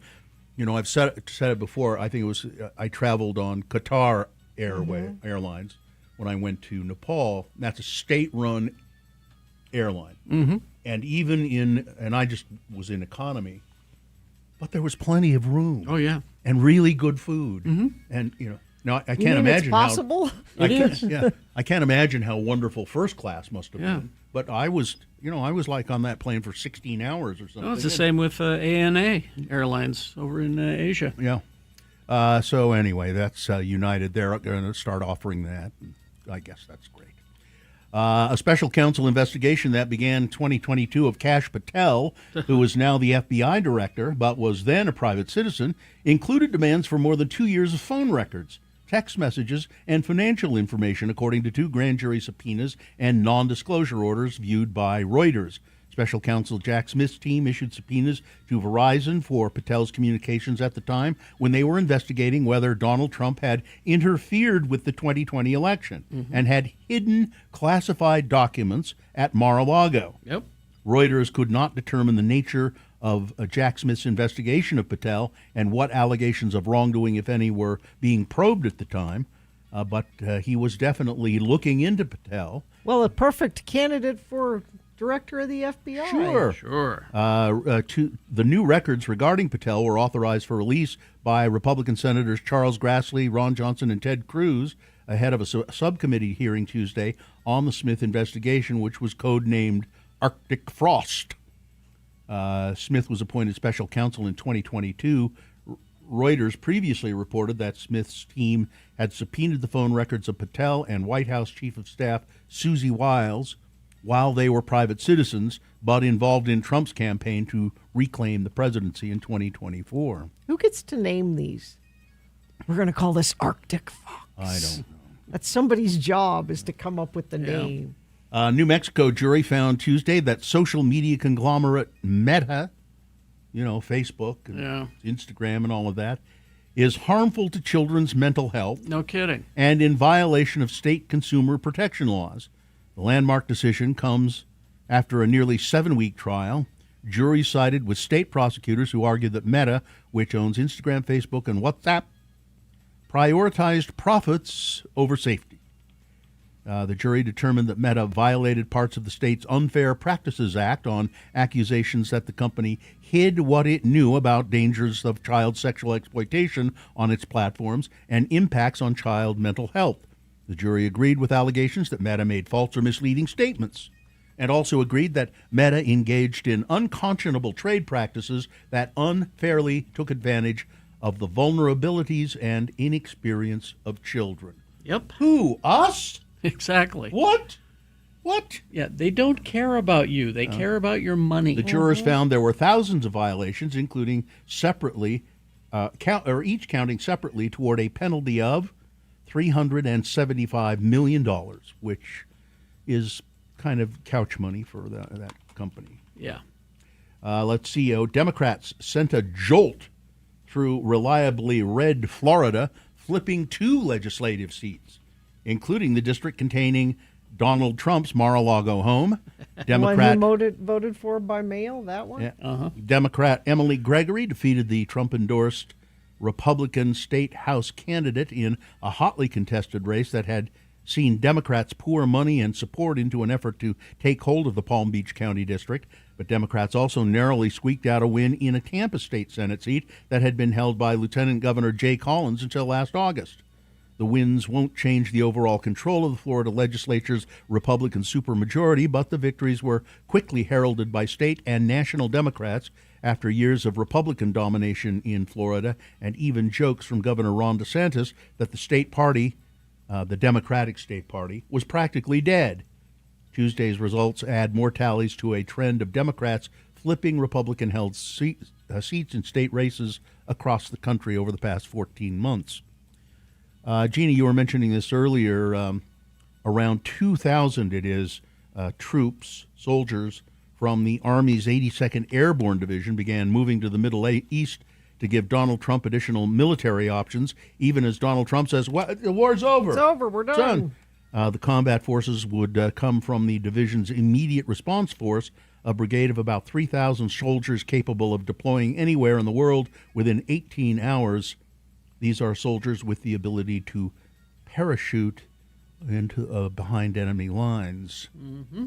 Let's see. The worst flooding to hit Hawaii in over 2 decades has swept homes off their foundations, floated cars out of driveways, and left floors, walls, and counters covered with mud, thick, reddish volcanic mud. I'm on my way. Authorities said hundreds of homes have been damaged, along with some schools and a hospital. On Monday, a new downpour set off a fresh round of flooding on Oahu's south side, while residents on the island's north shore cleaned up and assessed the destruction from last week's torrents. No deaths have been reported, but more than 230 people have had to be rescued. The National Weather Service said showers and thunderstorms were expected to wane, but the Big Island remains under a flood watch. Leafy greens such as you're not going to have to worry about this, Gina. Okay. Yeah. Leafy greens such as spinach, strawberries, grapes held the highest levels of potentially harmful pesticide residues based on government tests, according to the 2026 Shopper's Guide to Pesticides in Produce. Nectarines, peaches, cherries, apples, blackberries, pears, potatoes, and blueberries filled out this year's Dirty Dozen most pesticide-laden fruits and vegetables. According to a report released Tuesday, spinach holds the top spot, had more pesticide residue by weight than any other type of produce, and contained on average 4 or more different types of pesticides. So I shouldn't eat spinach. It's bad for me. That's what I'm getting That's from what this. you're getting from this? Let's, I'm strong to the finish because I eat me spinach. I think that's all I got. Well, one more story. Let me see. Let me go to here to find one for you. I have a morsel of murder if you need. Oh, yeah, do that. That would help, yeah. Speaking of Hawaii, Ariel Koenig testified that her husband, Gerhard Koenig, held her down and said, "Nobody's coming to save you," during the attempted murder. She's testifying in her husband's trial. You guys will remember this story. Mm-hmm. The woman who survived an alleged murder attempt by her husband during a birthday trip to Hawaii testified in his trial on the anniversary of the attack, which is also her birthday. Ariel Koenig, 37, took the stand before the jury on Tuesday to testify against her husband. Gerhard is accused of attempting to push Ariel off a cliff in Oahu while on a trip to celebrate her birthday in 2025. Ariel survived the alleged attack after hikers nearby heard her screaming for help and called 911. During her testimony, Ariel recalled the details of the events leading up to the alleged attack.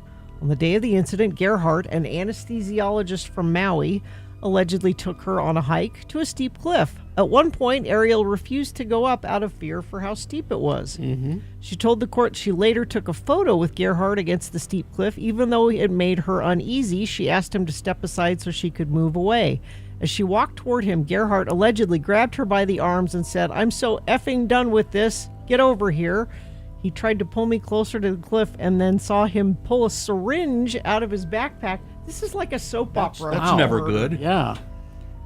As he allegedly dug his hand into the backpack and said, I'm so sick of you."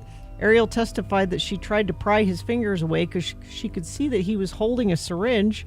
She tried to make him stop by talking about their children. She said, "Our kids will be orphans. You'll go to jail. I'll be dead. Our kids need us." He allegedly said, "You're done. We don't need you anymore."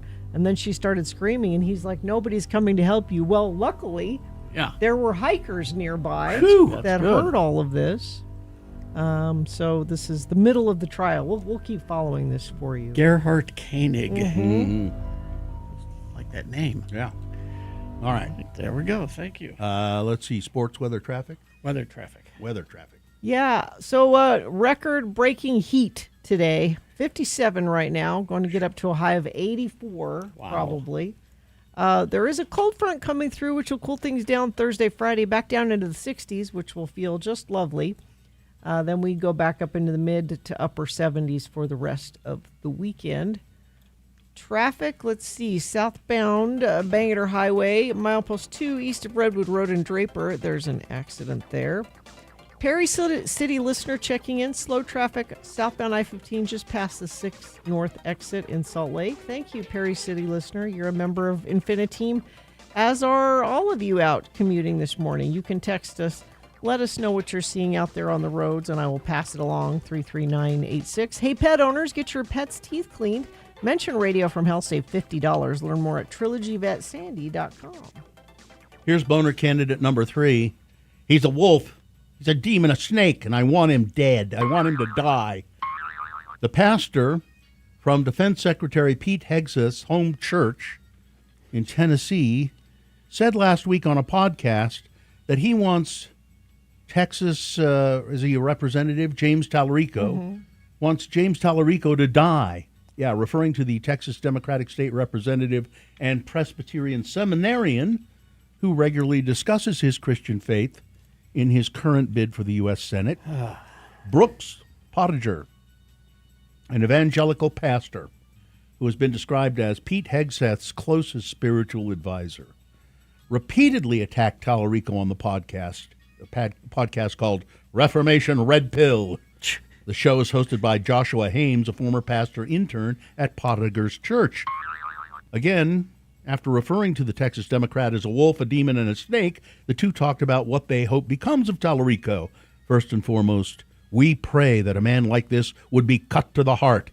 He said he puts Tallarico in the category of public enemies or those you are not called to love. This is where you have imprecatory psalms. This is where you pray strongly. The psalmist is not shy. God destroys them, makes them as dung on the ground. I pray that God kills him. Ultimately, that means killing his heart and raising him up to new life in Christ. There is such a thing as imprecatory psalms. They call on God to smite enemies and kill them. So that's what we want for James Tallarico. And Tallarico heard about this. And what did he say about that, Gina? Well, he said it's an awful lot of hate. I have no hate for you. I have only love for you. Which is what Jesus would say. That's the thing about these preachers are so terrified of Tallarico because Tallarico knows the Bible better than them. It's because he's a wolf, Carrie. He makes things, they make things up. He's a demon. Yeah. He's a snake. I want him to die, said a pastor, a Christian pastor. Yeah. Boner candidate number 3. All right, let's review the first two and vote. Boner candidate number 1. Well, he must have been on his way to make a pretty dramatic proposal. A Utah digital creator who was taking a joyride on a hood of a car on I-215, big bouquet of flowers and an engagement ring on the freeway, and the cops saw this Facebook post and they tracked him down and arrested him. Boner candidate number 2. I did it to teach him a lesson. This Provo woman who, an 11-year-old kid apparently was bullying her son, and so she essentially kidnapped him for a few minutes, took him to her house to make him apologize, thereby a grown woman bullying an 11-year-old. That's boner candidate number 2. And boner candidate number 3, he's a wolf, he's a demon, a snake, and I want him to die. All right, time to vote for boner of the day. 1, 2, or 3.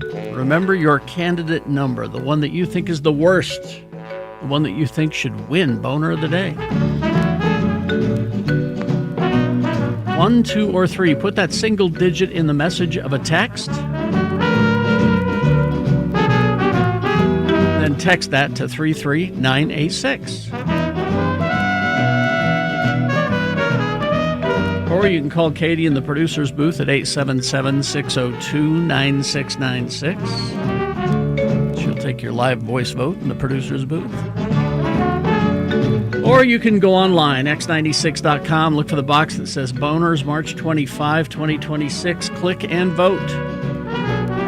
If you don't see that box, refresh your browser. It'll appear. Click and vote. And let's see. Don't forget that as soon as we award the boner, our veterinarian, Dr. Josh Davis, will be here to answer questions about your puppies and your kitties. What's ailing them? You got a question about maybe their diets or something like that. He's a veterinarian. So be ready to call in as soon as we award the boner. You've got less than 3 minutes to get your vote in. Let's go. It's Boner of the Day.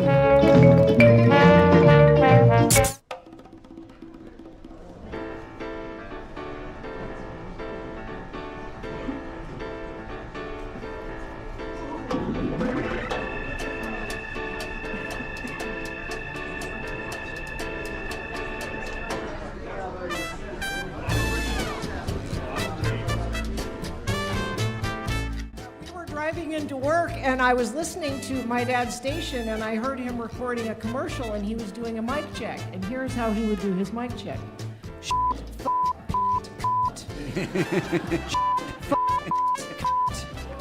On the radio. All over the air.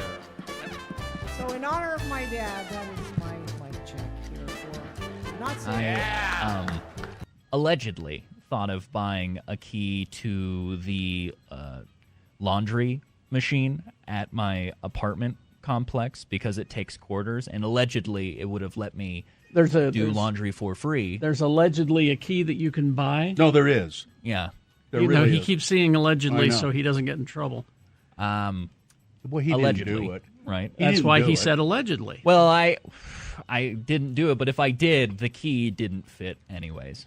So you almost did it. So allegedly, these people were selling you something that would allegedly allow you to rip off people.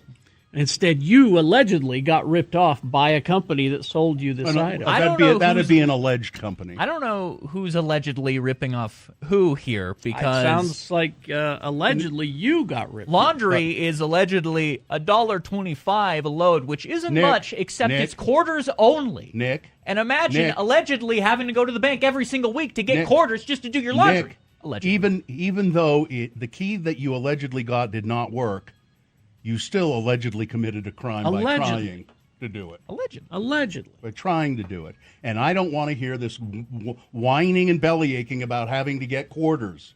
You go to the bank every once in a while and get a couple of rolls of quarters. Big deal. Don't they have an alleged change machine in this alleged... No.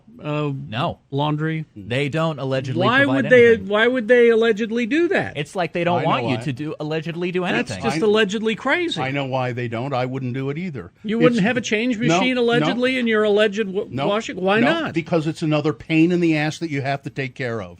When it doesn't work right or people complain about it. No, I wouldn't do that. Get your own damn quarters. Allegedly. The dryer machine doesn't work well, so you got to do 2 loads. Well, why don't you take it to Mama's house? I do. All right. Allegedly. That's what I always used to do. Take my laundry to Mommy's house.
Texter reminded me it was the opening day of baseball today. Yeah, was it the Yankees and Detroit? Yep. I think a night game, opening day. So we had to break out our baseball announcer. Yankees and Giants.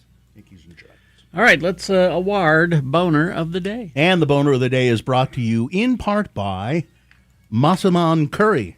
And SALT Mediation, the modern way to divorce. No court battles, flat fee mediation, uncontested services, and attorney-prepared paperwork with no court appearances. Visit saltmediation.com to schedule your free consultation. The lot of voting for boner candidate number 2. The guy writing on the I did it to teach him a lesson. The kidnapping. Mm-hmm. The woman bullying the 11-year-old who bullied her son. I got 108 votes, but it wasn't enough. Wow. To beat boner candidate number 3. He's a wolf, a demon, a snake, and I want him to die.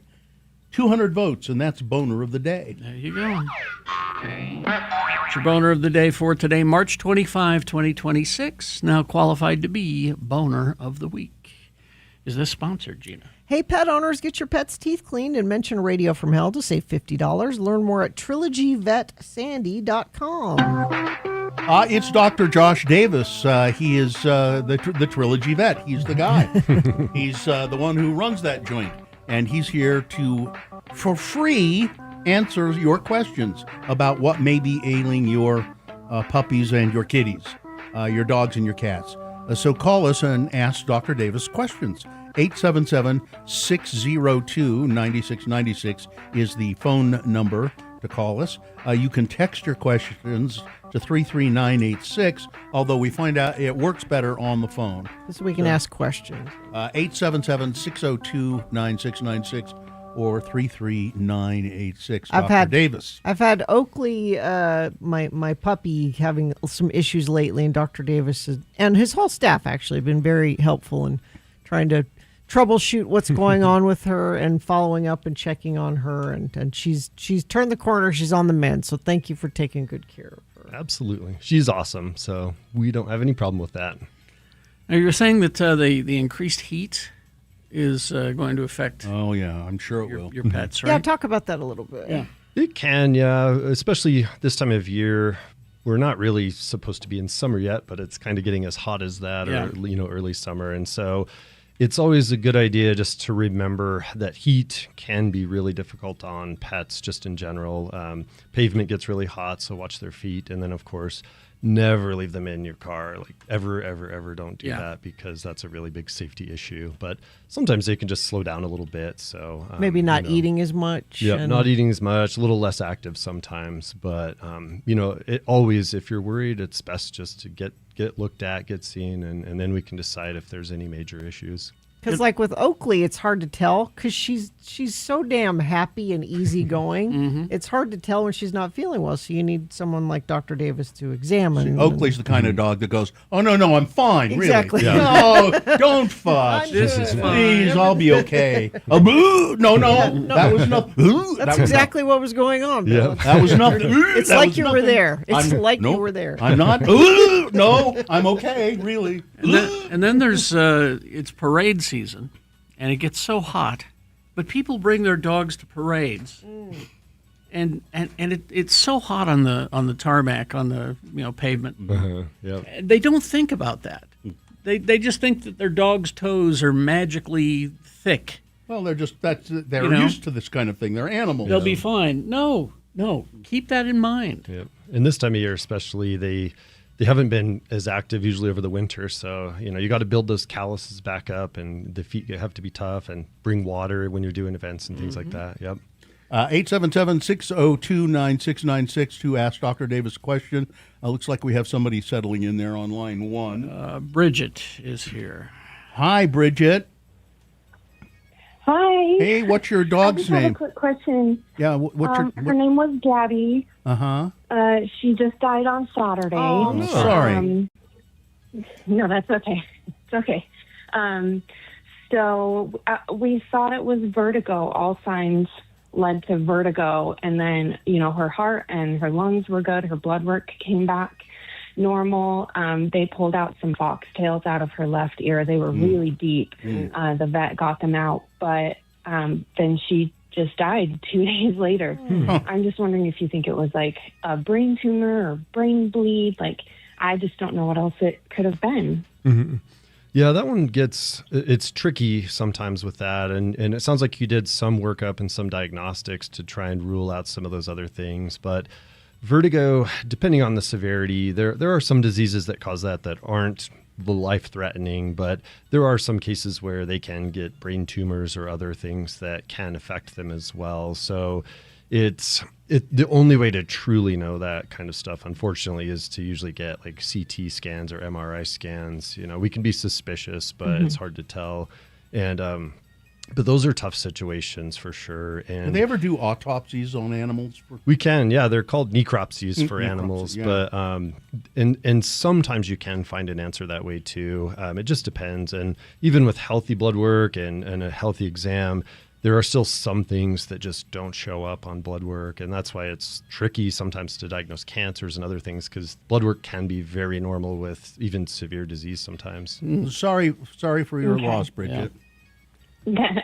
That's okay. Thank you so much. I appreciate it. All right, see you later. And those foxtail weeds, they can they can do a lot of damage. Yeah, and I have a feeling we're going to have a really bad season for those because it's so warm right now. And yeah, if you have those in your yard, they look kind of like a little wheat stalk when they're growing and fresh, and then they dry out and just blow up everywhere. And they will get in any possible opening in your pet. So if the paws, the ears, the eyes, everywhere. They can even inhale them and get them in their nose, down in their lungs. They can be really nasty. So if you're taking your dog up in the canyons or someplace like that that has those, be very careful. Be very careful. Check all their toes, check their ears, everything. Yeah. Who have we got here? Sophia. Hi, Sophia. How are you today? Hi. Good, thank you. Yeah, what's your dog's name? Coraline. Okay, what's the problem? She's old. She's 12, 13 years old. In the past year or so, she's really started pacing a lot at night, and she gets up and down and walks up and down the halls, and so I don't know if there's something we can do to help her, relax and sleep, because she sleeps a lot during the day, but at night, I don't know what's up with her. This is because she's an old lady. I mean, that's what grandma. Yeah, grandma used to do that. That's what old lady humans do. Yeah, there's a couple potentials, I think, for you. So one is that older dogs can get that cognitive dysfunction from being older, and sometimes you will see some behavior changes there. So I definitely urge you to, if you just Google that, there's kind of a short list of things, and if you start checking those boxes, then you might lean towards that type of thing. Also, older dogs can have pain from arthritis or other things, and pain can also change their behavior too a little bit. So if there's any of that going on, I think it's good to get checked out, and then we can help you determine what we're dealing with and make sure we're managing pain, make sure if there is some of that cognitive decline, there are ways to try and manage that or mitigate that too. All right. Okay. All right. Thank you. Thank you very much, Sophia. All right. Or you could try turning on the TV for the dog. 877-602-9696 is the number to call if you have a question for Dr. Josh Davis. Fox News. Your dog might want to watch Fox News would be good. No, it'll just little old lady news. It'll just make them weird. So get your questions in because he's only here for one more segment. You guys always wait until it's too late and then we run out of time. So get lined up right now.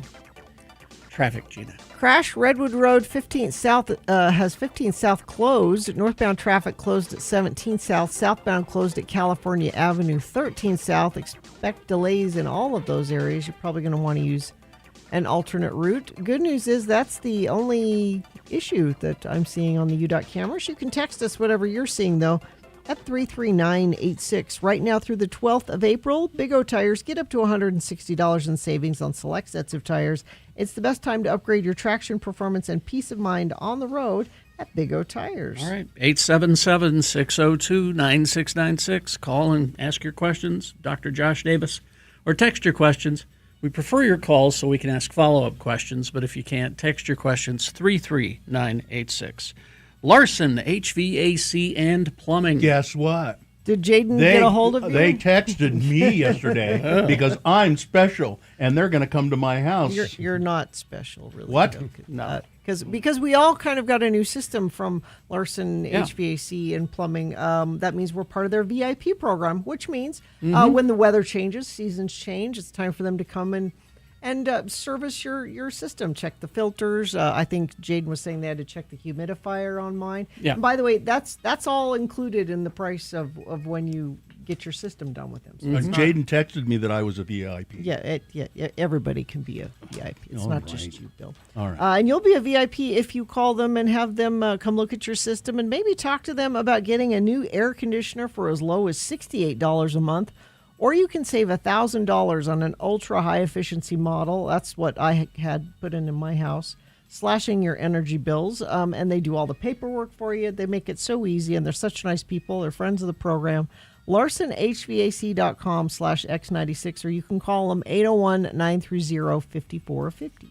Did you miss out on your favorite? That's Dan. Our Radio Pup finally has a sponsor. It's Zero Res, and this time of year brings a lot of dirt and things through your house, damaging your carpets. Vax says book your carpet cleaning appointment today. Not only do you get the 4th room free, but your animals will thank you with extra love.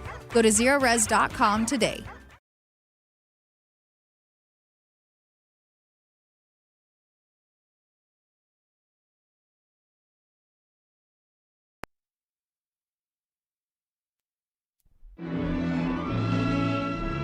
And now it's time for another edition of Ned Hasten, Smoking Psychotherapist. Brought to you by Iger Brothers Chain Link. Whatever your chain link need, be it fences, neck ornaments, or medieval armor, call Iger Brothers. We've been linking you up with the finest chain link products for over 30 years. And now Ned Hasten, Smoking Psychotherapist. Ladies and gentlemen, order. Order, please. It's time to get this committee meeting underway. The Utah State Legislature has impaneled this panel to look into Utah's new law prohibiting cigarette smoking in all public places. We'll be hearing from a series of expert witnesses today. The first person to testify is a psychotherapist named Ned Hasten. Sergeant at Arms, could you call Mr. Hasten to the committee room, please? Mr. Hasten, Ned Hasten, please come into the committee room. Mr. Hasten, thank you for being with us today. May I say that it's an unusual contraption that you're wearing. It looks like a spacesuit. Close, but no cigarette, Mr. Chairman. It works on the same principle as a spacesuit, and it was developed by NASA, but this is my patented Ned Hasten smoke suit. The backpack portion recycles fine, rich Turkish tobacco instead of fresh air. The bubble headgear captures every bit of smoke. None escapes into the outer atmosphere, thereby allowing me to roam freely through Utah's smoke-free environment. Well, I'm not sure that this is allowable. You may be breaking a Utah law. Oh, but I'm willing to take that risk for the sake of sweet tobacco. Mr. Hasten, I'm having a hard time seeing your face through the bubble. Oh, yes. I'm still working on a system to clear the tar and nicotine resins from the inner surface. I have a devil of a time behind the wheel of my sporty car. Oh, yes. Mr. Hasten, you've been called before this panel as an expert witness. You are a psychotherapist, are you not? I am. And what is your expert view of the new Utah Clean Air Act? I feel that it is an abomination before God and man. Not only does the law discourage people from finding good mental health by becoming new smokers, it is causing those existing smokers who have achieved some measure of mental stability to become unhinged. If this law stays in effect, I am anticipating a rash of crimes the like of which you little people have never... My God, his suit's sprung a leak! Filthy tobacco smoke is leaking into the hollow chamber. Evacuate this building immediately! Oh no! If tobacco smoke is leaking out, that means that fresh air is getting in. Must reach the cigarettes in car. Holy shit! Will Ned make it to his cigarettes in time? Join us next as Iger Brothers Chain Link presents another in the continuing adventures of Ned Hasten, Smoking Psychotherapist.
great announcer, isn't he? He just loves baseball. So does Lovey loves baseball too in Syracuse. Lovey. Big baseball town, Syracuse. Lovey. Yes. Oh, okay. We're back with Dr. Josh Davis, and the phone lines are jam-packed, so let's get right to questions for our veterinarian extraordinaire. 877-602-9696 if you can get through and ask your questions. All right, Brett is here. Hi, Brett. What do you got? What's your dog's name? My dog's name is Scooby. Okay, and what's up? Well, Scooby loves to go outside. He loves to play, loves to go on walks, but whenever he comes back in after a walk or after we let him out to run, he smells so bad. Body odor or something. And it for quite some time he wants to jump up and love on you and everything, but he reeks to high heaven. Is he rolling in something while he's out there, or is this No. So this is No, it is entirely coming just from him. Is there such thing as doggy deodorant? Doggy deodorant can.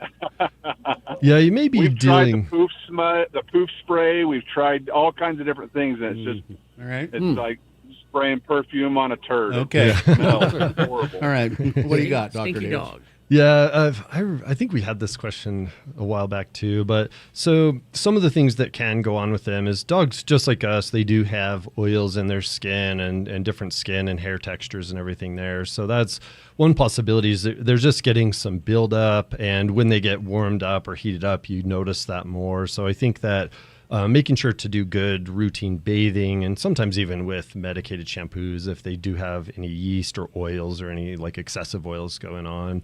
Also making sure it's not something like the anal glands, because some dogs, when they get really excited, they can have some expression of that, and that can have a bad odor to it. That sure happens to me, I know. Yeah, and it's probably some of that body odor or oil or just buildup. So getting dead skin cells and oil, keeping that stuff low can help with some of that odor too. Okay. Try that. Okay. All right. See ya. I'll give it a try. All right, Brett. I don't think Brett's happy with our answers. I don't know what he wants. I don't know what he wants. Natalie. Yeah. Hi, Natalie. How are you today? Hi, I'm okay. How are you? Good. What's your dog's name? Oh, his name was Donnie. Oh. He passed away like about a week ago. Sorry. Oh, no. What's your I question? know. I was just curious. He had cataracts real bad, and so like he was getting to the point where he couldn't see. He was 16 years old, and I was just curious if dogs could get like a form of like dementia. Yeah, dogs definitely can get the cognitive decline as they get older. So that does affect, especially a dog that age, that's certainly possible. Also, when they get hearing loss or vision loss through cataracts or other things, then they also, obviously, they have to figure that out and figure out a new routine. So sometimes that can greatly alter their behavior on top of when they're old, other things are going on too. So I think any of that's definitely a possibility. And cataracts can be tough, it's just, it hurts their vision, but for some dogs, it can also cause other problems and even pain sometimes, depending on what happens. Yeah, So- he was in a lot of pain. Oh, sorry, Natalie. Yeah. All right. Yeah, it was sad. All right. Okay. Well, thank you. Thanks All for right, calling. Natalie. Let's go to Leah. Hi, Leah. What's your old dog's name? You're welcome to Old Dog Chat. Yeah. My old dog's name is Vega. Vega. Okay. So Vega is about 15 years old, and she has started leaking urine at night. Not during the day unless she goes into a deep sleep, but she absolutely hates wearing the diapers. It's like I want to say it's pride. She doesn't want to wear a diaper. I didn't like it either, but it really helps. Exactly. But I'm wondering if there's anything medically that can be done for that, or if it's just she's just old and this is where we are. Yeah, so it sounds like what you're dealing with is what's called urinary incontinence, and it does tend to happen with older dogs, and we see it more often in dogs that are spayed as well. So the biggest thing you want to do is rule out that there's any urinary tract issues or anything else going on, and if all that's clear, then there are medications to help with that. There's a couple different options for that, and so I would make sure to get the urine tested, make sure there's no problems there, and then get started on something like that, because wearing the diapers, it does make them more predisposed to urinary tract infections because you can trap moisture. Yeah. So it's convenient to minimize the messes, but also you can cause problems for them.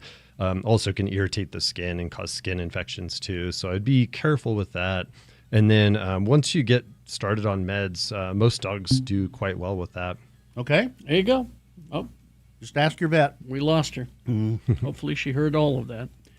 Lena. But also you can cause problems for them. Lena. Listening to the radio. Lena, you were told not to listen to the radio.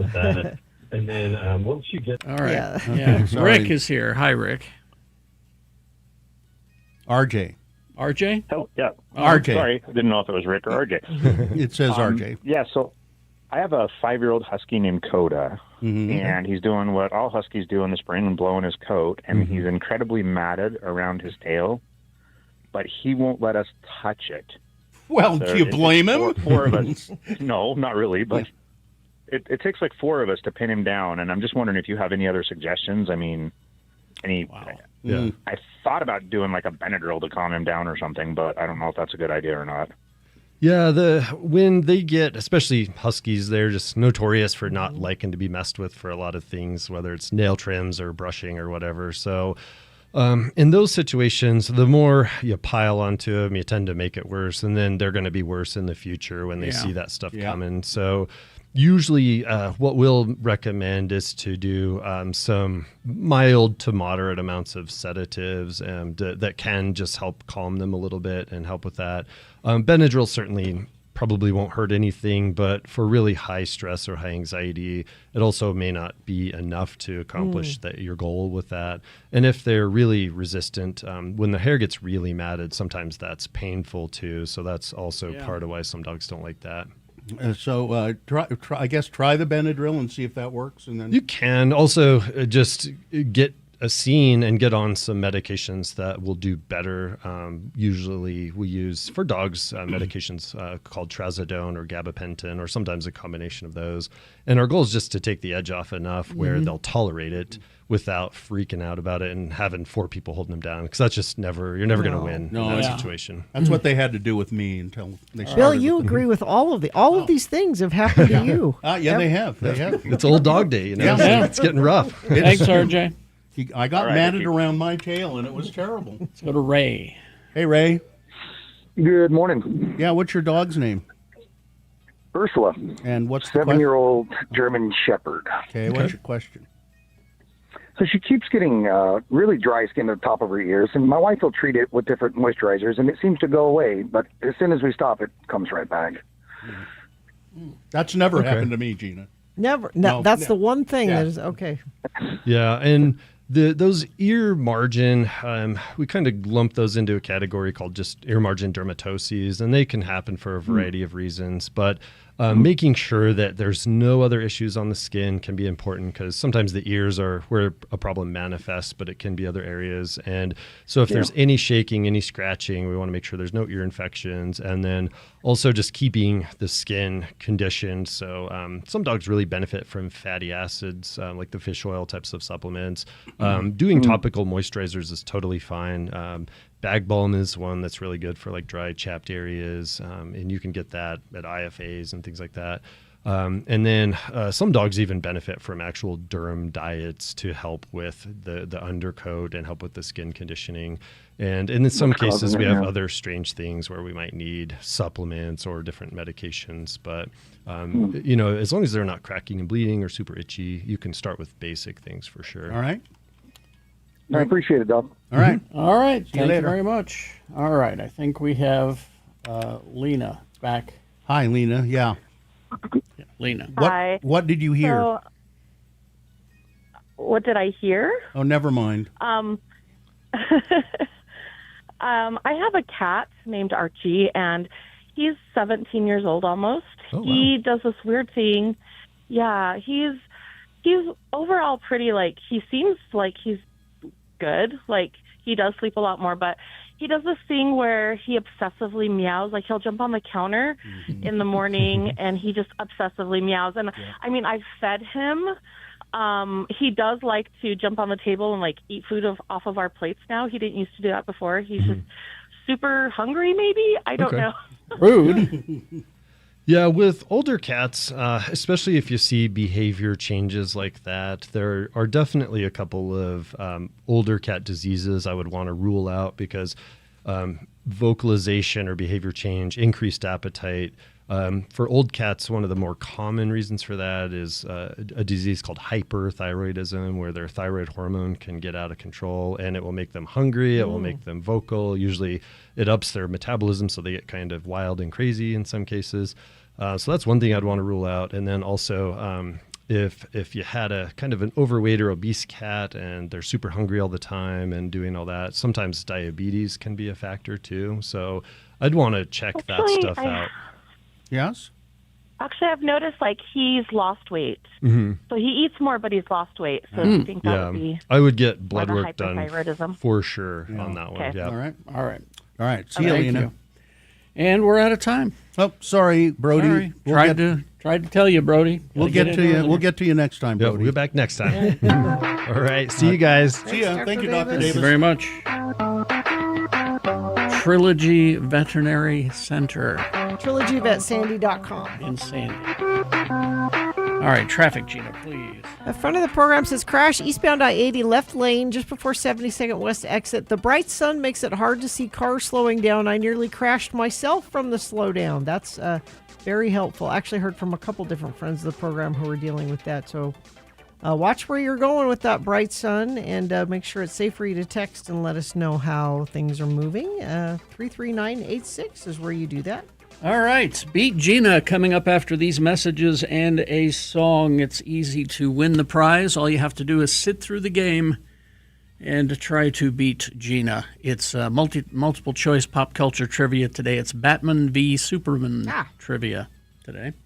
So 877-602-9696. What is the prize? Tickets to see 311 and Dirty Heads coming to Utah First Credit Union Amphitheater on August 8th. 311 Dirty Heads tickets, 877-602-9696 is the number to call to try to get those tickets. We'll do that after some messages and a song. Salt Lake Film Society. I got a story about them coming up in the news, too. Oh, okay. It's where we like to go see the movies at the Broadway Center Cinemas, and they always have first run stuff, and then they do special events.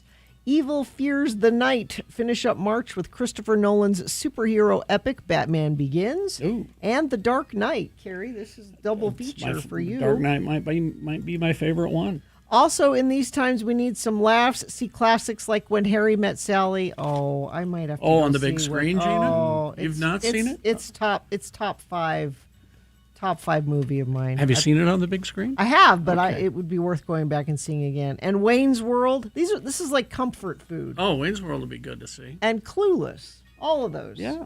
Friday and Saturday night in April at the Broadway. Get tickets and showtimes at slfstix.org. You can watch radio.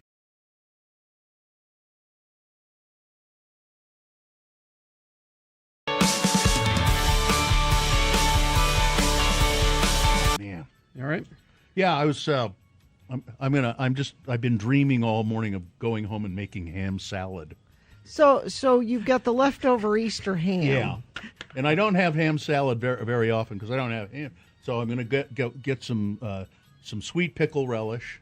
I don't have any at home, but that's all I really need. And then some mayonnaise, and maybe a touch of mustard. Did you do the honey baked ham or did you do your No, own ham? I got one at the store, a spiral sliced ham at the store, and put it in. I've not ever done a honey baked ham. You've never done a honey? No. How is that possible? It's because it seems way too expensive to me. It's way too delicious. I can make a delicious ham at home.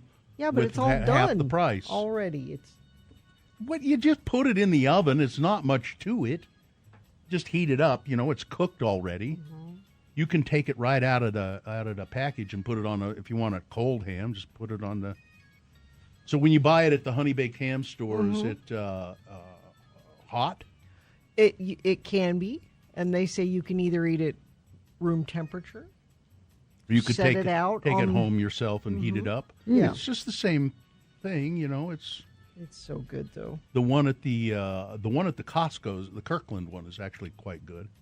But just heat it up. Anyway, I'm going to make ham salad. I'm excited. But I was looking up ham salad recipes just to make sure I remembered how to do it. There's not that much to it. And there was a video before the recipe. An ad to help. A commercial. Yeah, commercial, and it was about some kind of thing that you take to get rid of poop in your intestines. What? And they had little little animated poops, and I'm thinking, what kind of a thing is this to put before a recipe or to show you about food? It's because you talk about poop all the time. Huh? The algorithm. It has nothing to do with The that. algorithm got you, Bill. It had nothing to do with an algorithm. It was just the ad that was embedded. And I don't talk about poop all the time. On top of your erroneous assumption. Wait, I want to see if I Google it right now, if I get the same ad. I don't remember if it. Let me look it up. Well, now, when you say ham salad, yeah, do you mean like a chicken salad but with ham? Yeah. Okay. It's essentially so you use it on a sandwich, or I like to just put it on crackers. So it's almost like a deviled ham kind of. Kind of, yeah. All right. Okay. Let's see. It wasn't the ham salad. It was how to prepare a spiral cut ham. I just wanted to make sure I had the right temperature and stuff. To prepare a spiral cut ham. A spiral. It's just the commercials that come up are just, they rotate them through. Oh no, they hear you. They listen, Bill. And there are any number of videos about and I don't remember which one it was. Well, that's the hard thing. Yeah, they're was it like Delish? Maybe. I remember looking at Delish, but there are like 30 videos of, and they all. It's weird because they're all the same. It's like, I do that. You put a foil. Yeah, I'm getting a Pantene ad. Pantene. It's Pantene. What's Pantene? It's the shampoo. Oh, shampoo. Yeah. So it just depends on. Gina, why don't you go through all of those videos? Let's see. But I just thought it was a weird thing to have on a. So we were food. Did you have video. the sound up? No, because the audio may have said you'll need this later. Yeah, maybe. No, I didn't have the sound up. So we were trying to think of what to do with our leftover ham. Yes. And I follow this Instagram account called Brunch with Babs. Mm-hmm. Babs Delay? No. Oh, okay. And she makes this thing where she takes Pillsbury crescent rolls. Mm-hmm. You guys will like this. Okay. She chops up the ham. Mm-hmm. Okay. She puts a piece of Swiss cheese on each roll after she rolls it out. I don't like the cheese part, but she chops up the ham. Oh, I've made this. And then makes a little ham and cheese roll. Nice. But when she puts it in the baking dish, she drizzles it with Dijon mustard. Oh. Doesn't that sound good? Here, I did something like that just recently with ham and Swiss cheese, and then I did some beef and cheddar, and I got King's Hawaiian rolls. Oh, yeah. And I put the meat and the cheese on the King's Hawaiian rolls, put it in a baking dish, and then you drizzle it with this, it's like butter and brown sugar and something else. And then you put it in the oven and bake them for 30 minutes. And you get this hot, gooey, sweet, delicious little slider sandwich. They were delicious. Now back to sprinkle poppy seeds on back to the video search. Yeah. The texter has nailed this. Yeah. Gina got a shampoo ad, and Bill got a real poo ad. So depends on your it depends on your algorithms. None of that shampoo for me. I don't know. I only want the real Get stuff. yourself some real poo. Yeah. Oh. Yeah, I don't remember. It was I don't remember what the product was, but I just glanced at it, and there were these little piles of poop with eyes, dancing around. And I go, what the hell? Weird. And now the chat room has discovered not only it's called strawberry milkshake flavor Frosted Flakes. Ah. But now they have the Frosted Flakes that's Avatar themed, and they're blueberry. Huh. Do they taste like water? I don't know. They should taste like water. The taste of Avatar. See, now I got to try all of those. I got this milk in the fridge. It's going to go bad unless You have better. to. I Stop gotta. on the way home. I gotta. It's a waste if you don't. Stop on the way home, or Yeah. you're going to have sour milk on your hands. That's right. Don't want that. Nope. Gotta have the cereal. Gotta have the cereal.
Well, it's time for us all to do the Beat Gina Bop. Ooh. So, hey-ho, let's go and get on with this installment of our game. But first, I'm your announcer, Johnny Ola, with important public service announcement.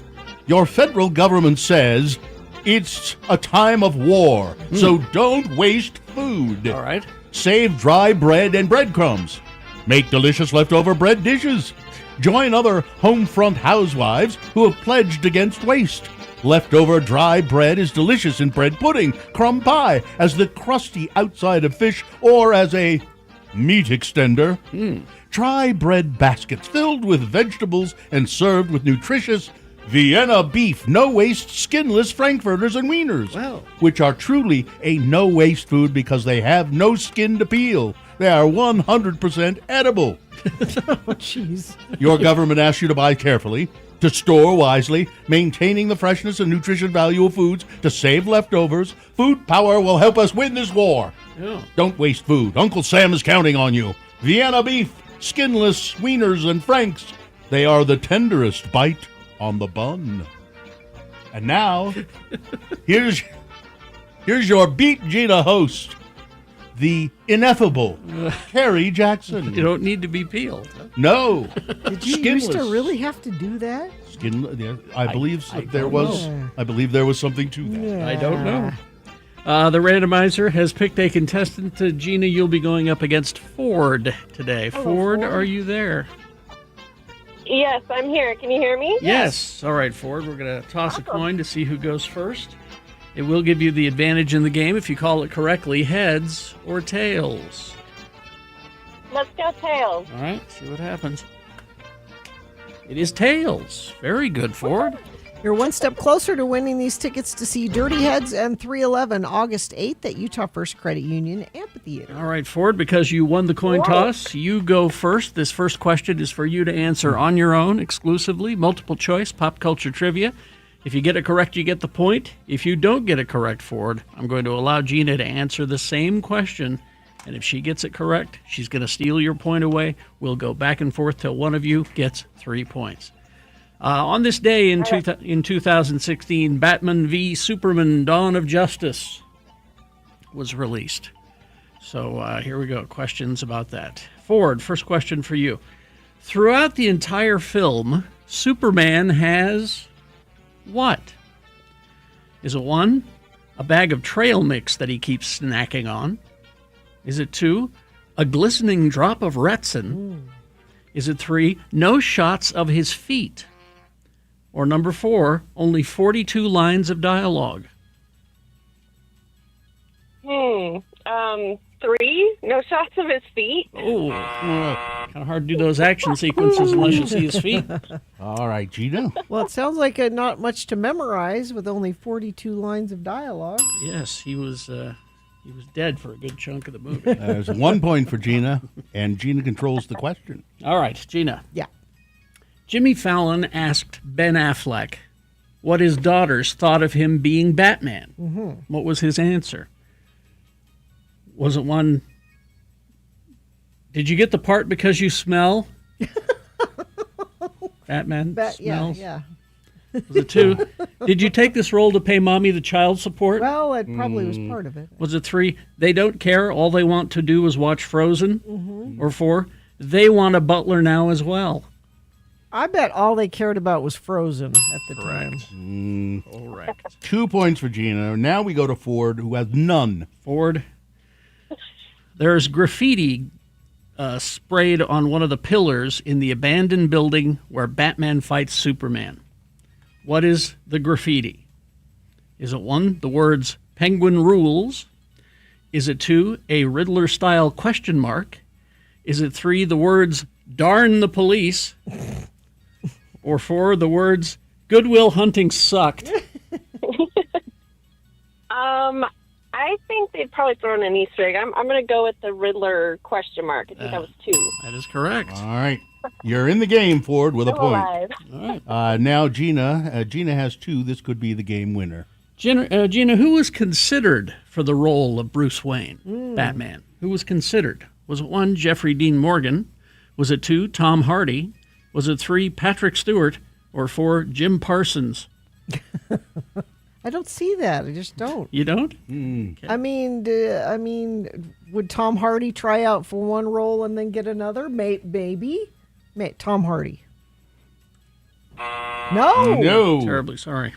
Your chance to tie it up, Ford. Oh, what were the questions again? I mean, not the questions. What was The number answers? 1 and 4? Number one was Jeffrey Dean Morgan, and number 4 was Jim Parsons. Let's go number 1. Jeffrey Dean Morgan. Yes. That's Negan. He did get the job as Bruce Wayne's father Ah. in the movie. 2-2. Ford still controls the question. This could be the game winner for you if you get it right, Ford. All right, Ford, here we go. All right.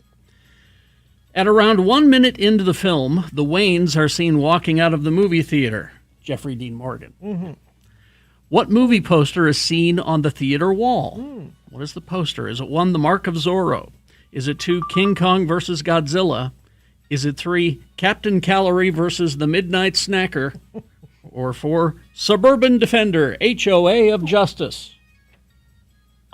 Let's go Mark of Zorro. Zorro is correct. And you win the game, Ford. There you go. Done. That's just way to go. That's good. Nicely done. You've got those tickets to see Dirty Heads and 311 August 8th at Utah First Credit Union Amphitheater.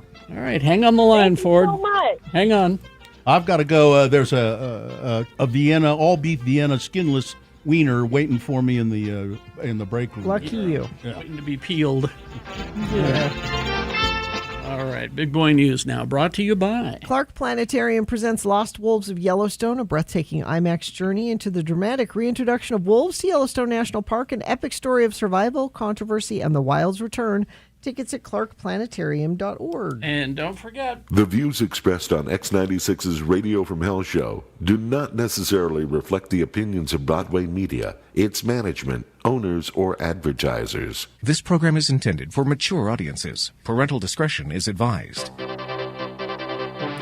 Well, for the past week, Harriman Police Sergeant Greg Shaver has been dealing with a closed domestic violence case and the fallout of a reality television scandal. The department has been inundated with phone calls and requests for public documents involving influencer Taylor Frankie Paul and her ex-boyfriend Dakota Mortensen as a global spotlight shines on Utah. Terrible people. And Shaver wants to make one thing clear. The video that ignited this media storm did not come from the Harriman Police Department.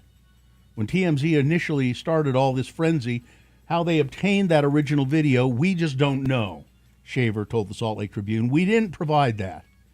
It's a video Mortensen recorded of a 2023 argument between him and Taylor Frankie Paul.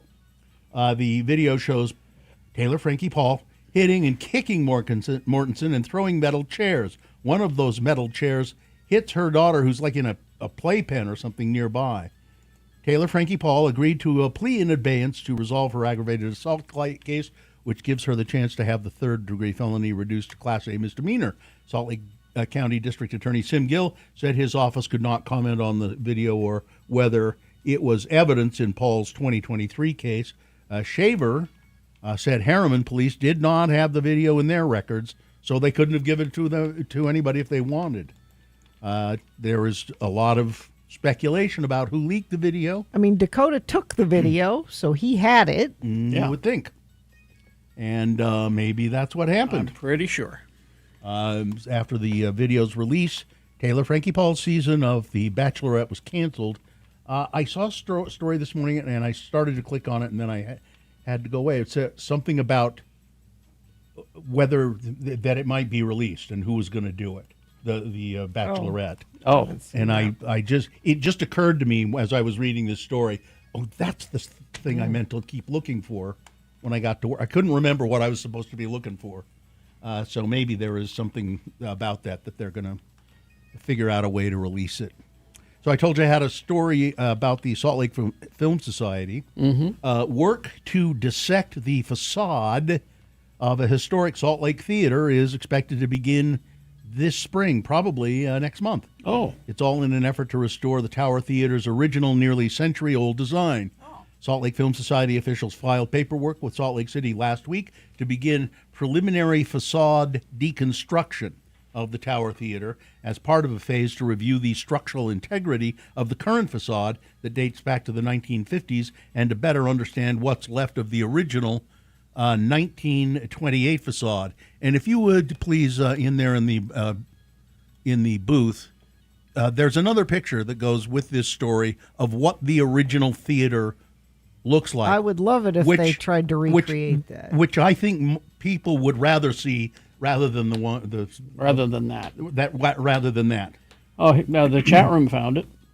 Yeah, I know it's with the story. It is? It's just okay. Dawson chose to show that photo rather than the so other they want to build it up so it looks kind of like a castle.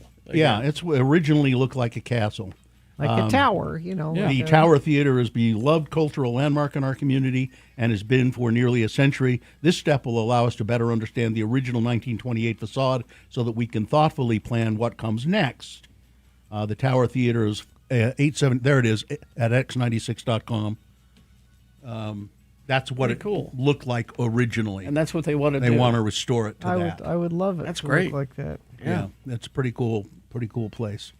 All right, let's see. The Utah Department of Agriculture and Food is offering a $10,000 reward for information about vandalism of farm equipment in Beryl Junction, Utah. That's down in Iron County, around Cedar City somewhere. I thought you could make this a boner candidate. Deputies, I thought about it. Deputies noted a substantial amount of property damage to the equipment. One farmer said the damage would be upward of $40,000. Evidence suggests that the Animal Liberation Front may have been involved with the damage to the property, as ALF and Meat is Murder was found painted on farm equipment, said Iron County Sheriff's Corporal Brandon Rowley.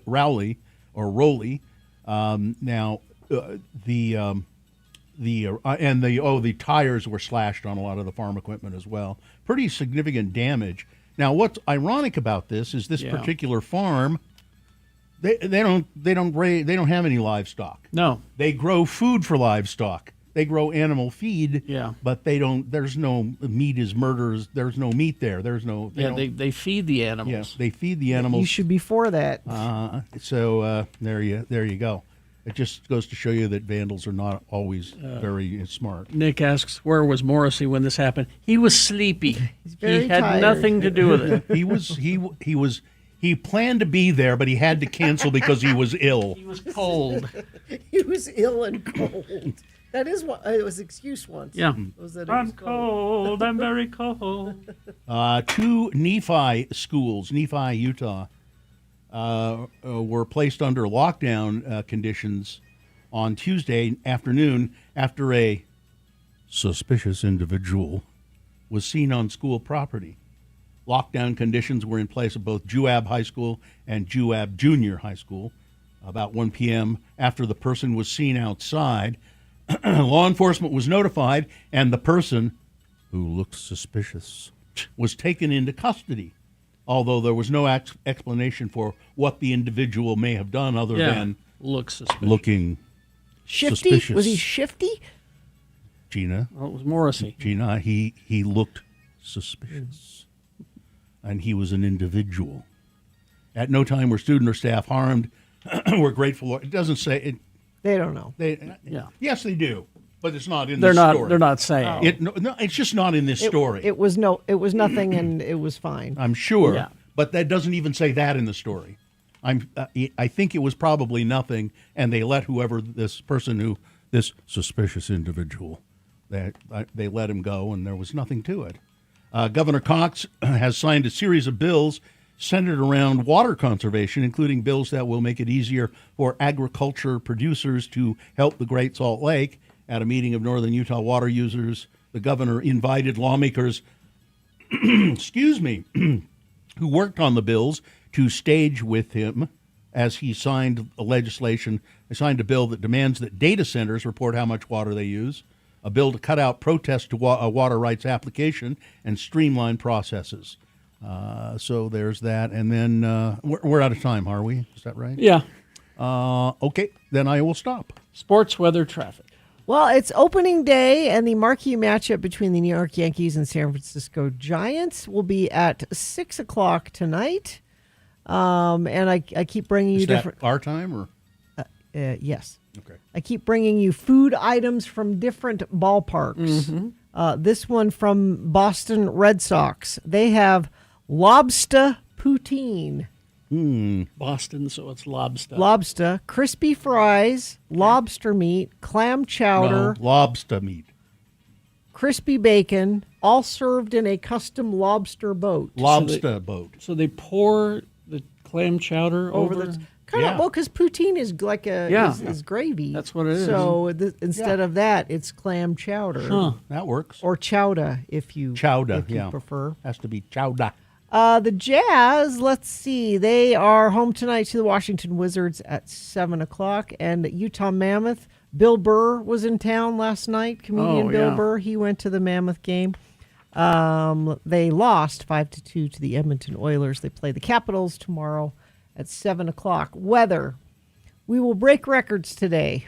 Whether they're a daily record or a monthly record or some kind of, it'll be 84 for a high today. Overnight low 51. A little bit cooler the next couple of days, 65 tomorrow, 68 on Friday, and then we climb back up into the mid to upper 70s, it looks like, for the rest of the weekend.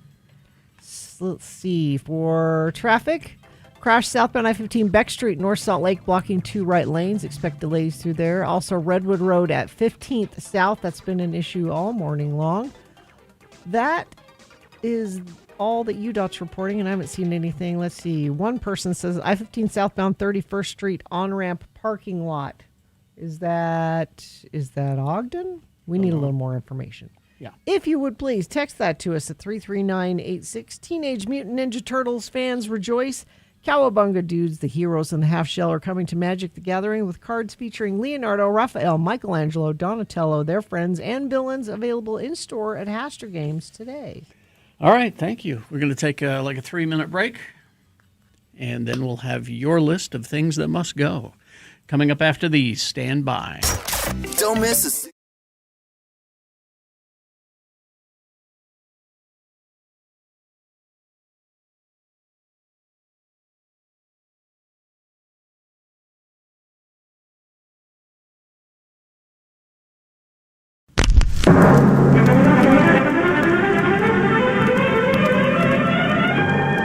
It's often said that the people of Utah speak a language all their own. It's a language that's often confusing and even incomprehensible to newcomers here in the Beehive State. So, Radio from Hell presents a handy guide to help everyone understand how the natives speak. It's the Utah word of the day. And today's word is... hitter.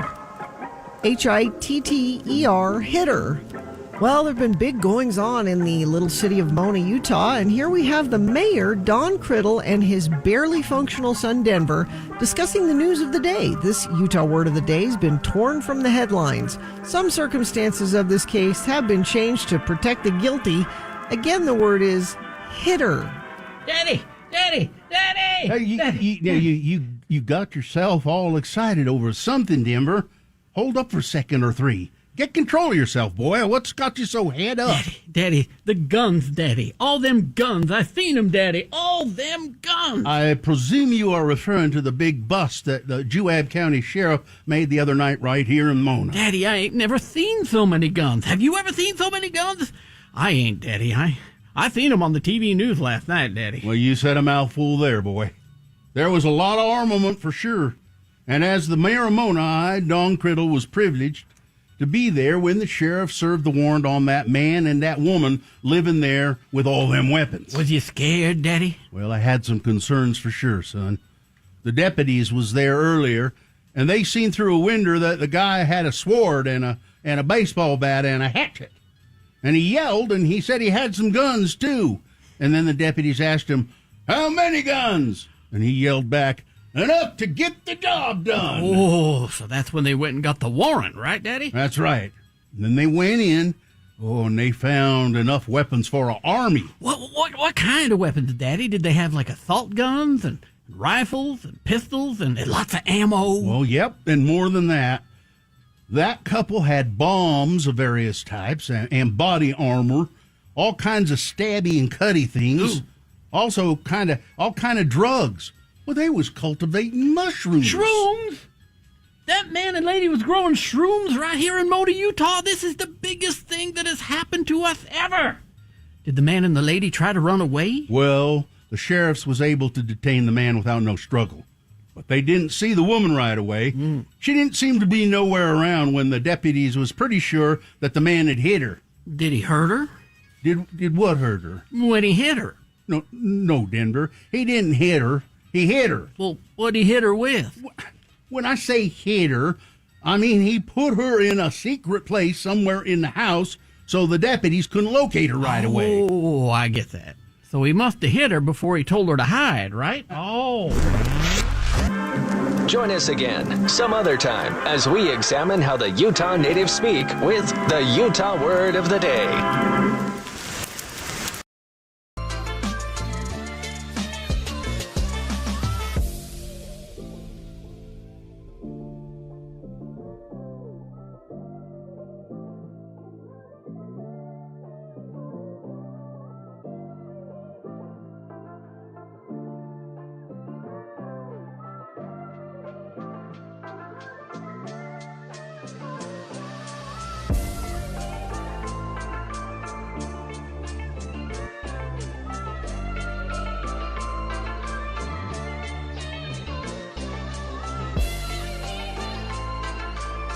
Tammy won, and Anthony won. Big W's.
That must go on the radio. From Hell Show. Well, things that are bugging you, things that are just vexing your life, and I have two of them of my own this morning.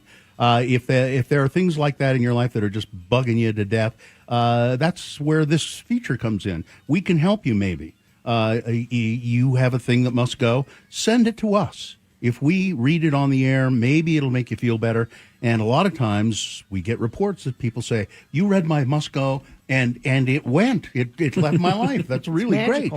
Yeah, so send it to, send your must go, put must go in the subject line, send it to Radio From Hell at x96.com. I'll go first because I'm trying to deal with this wretched news gathering program on my computer. It is wretched. And this morning, everything I try to do, it tells me I can't do. I'm sorry, this file is corrupted. It's read only. You can't edit it. I'm sorry. It's why? I don't know. It just is. Every single one of them today is doing that. And I want to just put my fist through the computer. And my other thing that must go personal is I go to the ice machine this morning to get some ice for my water glass. And I open it up and I look into the ice and I go, is that a turd? No, it's not. Someone has taken it's sealed in plastic, factory sealed, but it's a reheatable burrito. A burrito that they put in the ice machine. I mean, there's two must-goes here. Them doing that, but also we should have a office refrigerator, freezer, so there is a place. We have one in the hallway there. We have one back in the break room.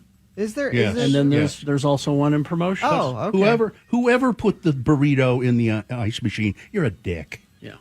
Let's see. Now this one says bikers who keep firing their bikes, making that pop, pop, pop sound while lane splitting. Again, nobody is impressed. And pickup trucks complaining about fuel prices, but continue to drive pickup trucks. Nobody's forcing you to drive the truck as your regular vehicle. Buy a gas saver and stop complaining. This one says, oh, hi, it's me, Hudson, the intern. Oh. Well, we should have had him come in here and do this, I guess. But it says, my thing that must go are customers who leave their bags in the Walmart checkout lane because when they leave it behind, the customer behind them has to now deal with either turning in that bag or getting it confused with theirs and accidentally taking it with them. That must have happened to you specifically, Yes. Hudson. I don't see this as being a universal problem. It then becomes a whole debacle of with the customer who did leave it and the customer who took it, because now no one knows where the dang bag is. Be responsible for your own stuff. I have another suggestion for you. Don't shop at Walmart, but that's just me. Let's see. And then finally this one. I have a new manager at work who's probably the sweetest boss I have ever had. There's just one problem, and I'm hoping you can make it go away. She is staunchly in the anti-vax conspiracy world and shames us all for using medicines that actually work. Now listen, if you want to throw lemon juice and turmeric at your cancer, that's your business. Lemon juice. But don't shame me for giving my kid some Robitussin so she can actually breathe.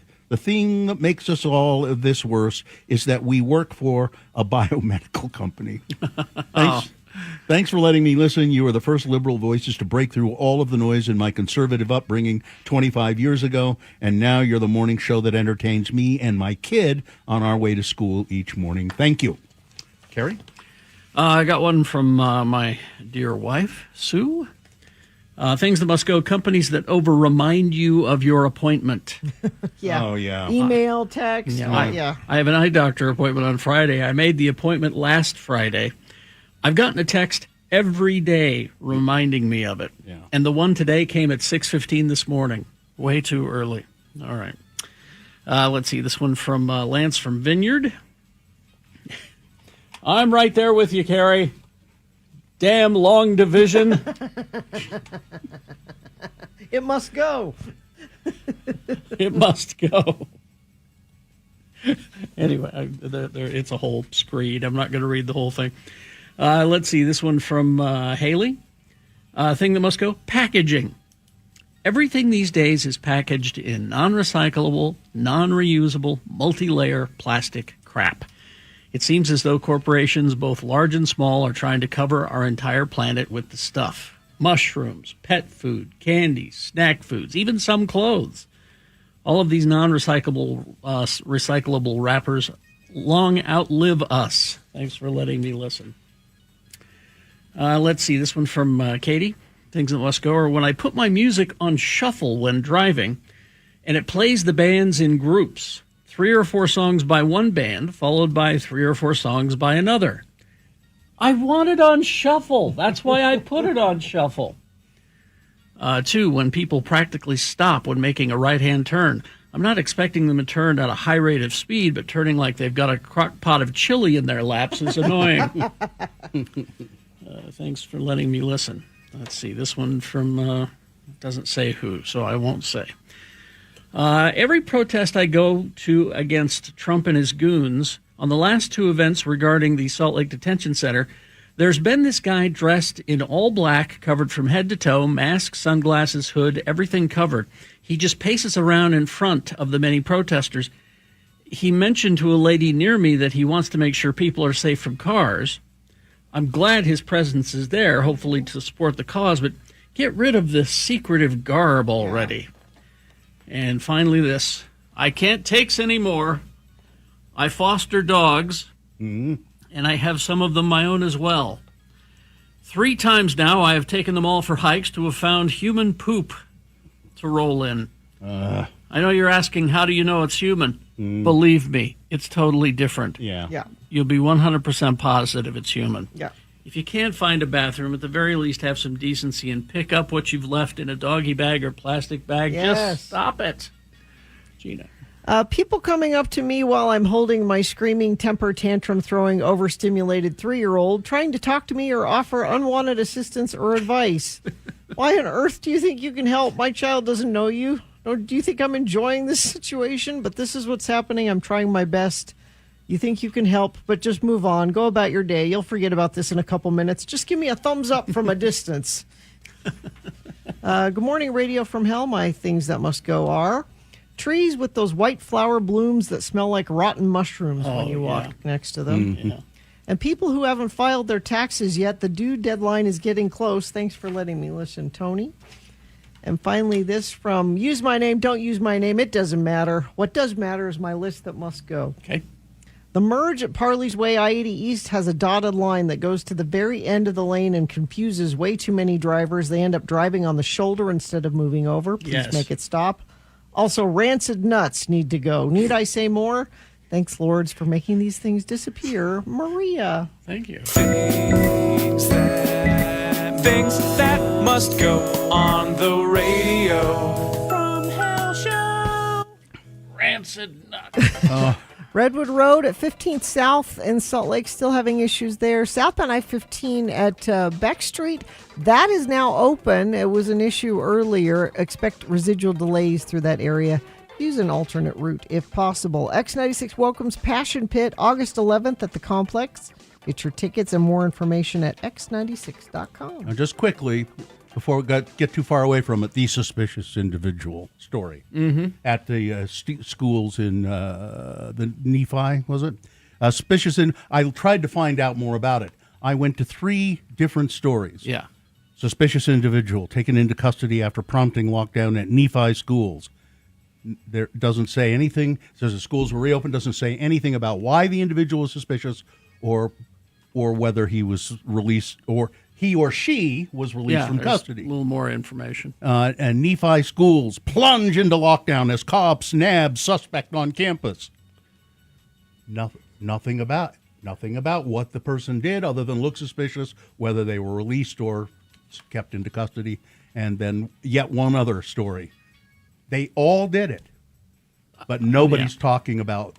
I think we all know why the person looks suspicious. You think? Yeah. I don't want to say it out loud. Pretty sure. Pretty sure. We don't have people that look like that here in Nephi very often. Exactly. All right.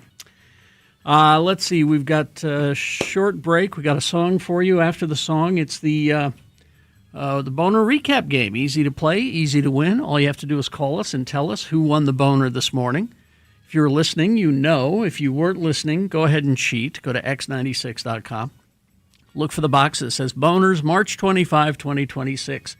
Click on there. The answer will be revealed. And what is our prize today? Our prize is, so we have the Radio from Hell chicken bucket. Okay. That has a mug, T-shirt, tote bag, tiny chicken, not edible chicken. Yeah. And we're also going to put a pair of tickets to Broovies in there, which means you do have to be 21 or older to win this prize. Broovies tickets in the chicken bucket. Go see a movie at Broovies. 877-602-9696. Call and line up and play our Boner Recap game. All right? We'll do that after these messages and a song. Grand Staircase Escalante. Grand Staircase, one of the most beautiful places you can possibly imagine, the Grand Staircase Escalante. I've been down there many times, and it is under attack. Utah politicians are hastily racing to dismantle this special place, one of America's most treasured national monuments and an important part of southern Utah's economy. An overwhelming majority of Utahns support protecting the Grand Staircase for future generations. But our voices are being ignored by those who are meant to represent us. It is the time to speak up. Here's how you do it. You can learn more about the attack on the Grand Staircase and what could be permanently lost at suwa.org. That's for the Southern Utah Wilderness Alliance. suwa.org. That's suwa.org. Please help them out today, and let's save the great Grand Staircase Escalante. Did you know you could stream Radio from Hell on the X96 app? So a euro. I made a mistake, though. With onion rings. I got a euro that was... Not a good euro? Well, so I'm tired. I get tired of ordering the same thing sometimes. And I see that they have a Philly cheesesteak euro. Ooh. Well, then that's not really a euro. Well, it comes in the wrapped up, Okay. the It could be. the pita bread, and Yeah. and it's filled with gyro meat and cheese and peppers. And cheese and peppers. Yeah. Oh, okay. So they combine Yeah. the idea of both. That sounds like it could be good. Because they used I don't know what kind of cheese, but if they had used Whiz, got to use the cheese whiz. it would have been okay. For a true Philly, you got to But use the this cheese was whiz. a really dense, sticky cheese that, and so and there was not enough meat. Yeah. So that's a basically, problem, what too. I tasted was green peppers.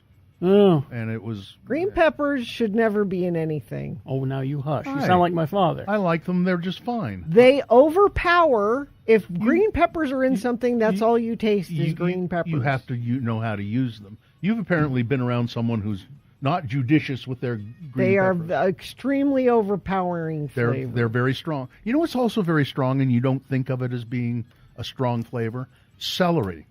It's the same thing. Celery is really. I love it in stuff, like you'll put, and even cooked, and it's it's there. It asserts itself. I'm here. And you think of celery as just being this kind of No, it's a bland strong thing. It's a but strong flavor. It is. I like it. Now I'm going to want a gyro today. Oh, by the way, I sent your wife that biscuit pot pie recipe. She said she's made it already. Oh, she did? Yeah. Oh, okay. What is that? How involved is the biscuit pot pie? Well, I sent it to you, Bill. Oh, okay. But Carrie's wife and I have this thing where I find recipes that, boy, if I cooked, I'd make this, but I don't, so I send it to her, and she makes it for Carrie. This doesn't make any sense at all. How did you send it? I emailed it to you. But this popped up in a story about what do I do with this leftover turkey? So it's what do I do with all this paella? But you can make it with like a rotisserie chicken too. Oh, this looks great. Yeah, doesn't it? Yeah.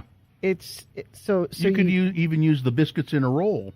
Yeah. You don't have to actually make biscuits. Yeah, if there's you a want there's to. a recipe for the biscuits, but they say if you just want to buy biscuits, Yeah. you can do it. But it's onions, carrots, garlic, thyme, dry white wine, chicken stock, all the good stuff for a pot half pie. and half, There you frozen go. peas. Yeah. And then you put biscuits on top of it. Looks good to me. Delicious. I remember when she made this now.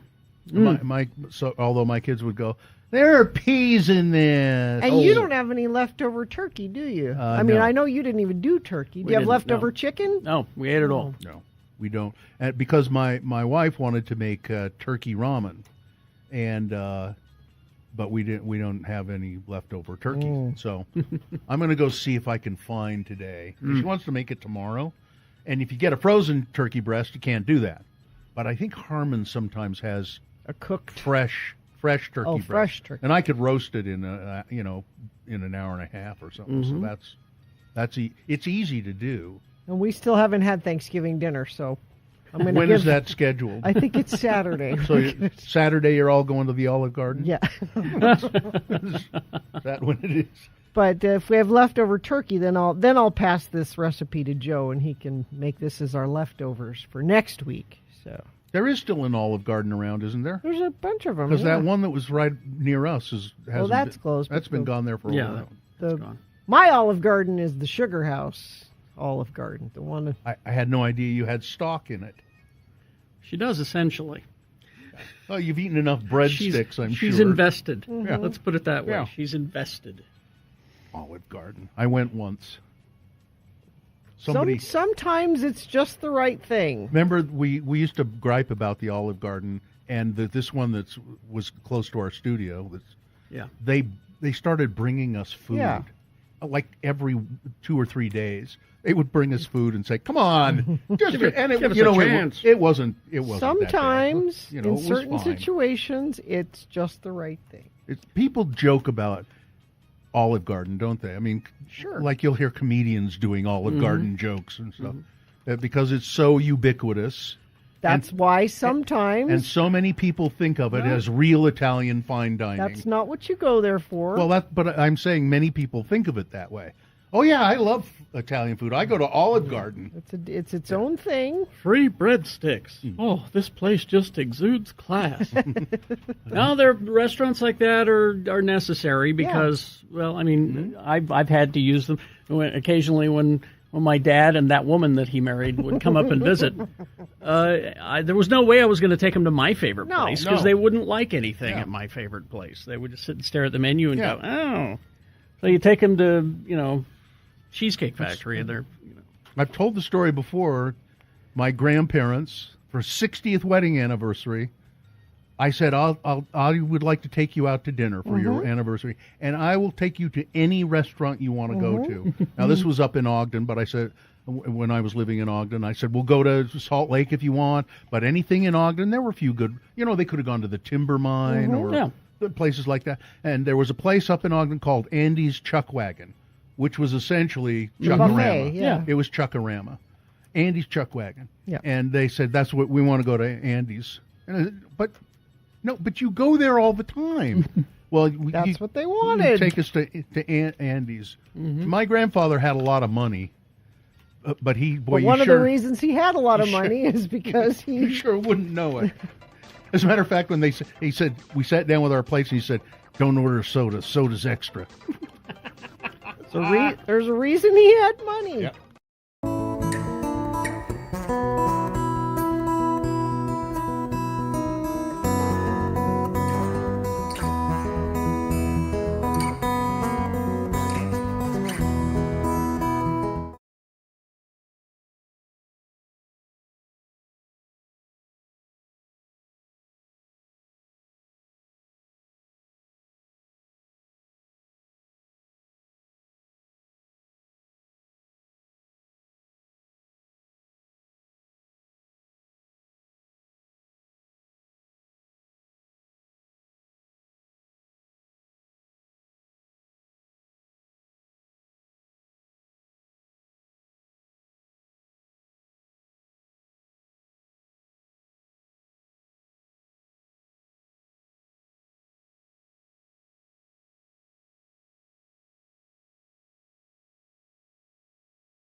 South Second West serves great food, drinks, and first-run movies, all from your seat. Must be 21 or above with ID. Mention X96 for 2-for-1 admission. Go to broovies.com for more. All right, you ready to do this, Travis?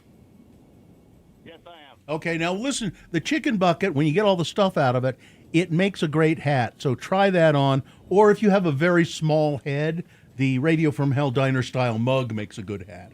But you have to have a really small head. All right. Here are the boner candidates. Number one, well, he must have been on his way to make a dramatic proposal. This numbnut asshat media influencer or digital creator here in Utah. He's a guy from West Valley, and he posted video of himself riding on the hood of a moving vehicle on I-215.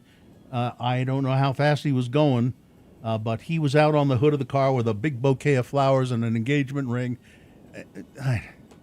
He thought he was going to get a lot of views. Cops tracked him down and arrested him. Boner candidate number 2. I did it to teach him a lesson.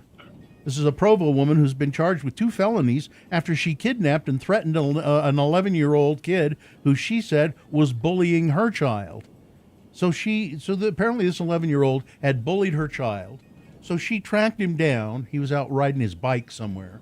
And she made him get into her car. She drove him home, made him apologize to her son, and then took him back home. She's been charged with, I think she's been charged with kidnapping and threatening an 11-year-old. Yeah. So that's the way to go, man. Bullying an 11-year-old. And boner candidate number 3, he's a wolf, a demon, a snake, and I want him to die. This is the pastor of Defense Secretary Pete Hegseth, the pastor at Pete Hegseth's home church, talking about James Tallarico in Texas. Tallarico's a seminarian. He's a very religious man himself, but he's a Democrat. He's run for office in Texas. And this pastor said, Tallarico's a wolf, a demon, a snake, and I want God to kill him. I want him to die. Which one of those was the winner? Number 3. You win! Very much so. You got it. Hang on, and Katie will tell you how to get your prize. And be careful in your truck there. Hang on. Yep. Oh, so Gina looked into the suspicious individual spotted outside of Nephi High School and plunged the school into lockdown. I mean, sometimes Facebook is the place to go for extra details. And I don't know if this is true or not, but it sounds right. Somebody said, my daughter said it was a kid out smoking on the track. Which Facebook says it's true.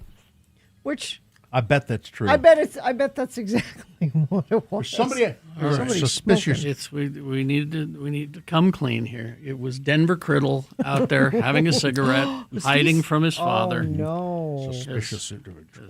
He read an article that smoking is cool again, and so he. What do you mean again? Smoking's always been cool. It comes in and out of fashion. Yeah. Denver, your dad's going to tan your hide, Denver. Yep, that's a problem. I'm getting ready for the final newscast, which I usually fill with, fluffy, more light things. And I just saw this headline: Prince Harry and Meghan Markle are developing a scripted polo drama with Netflix.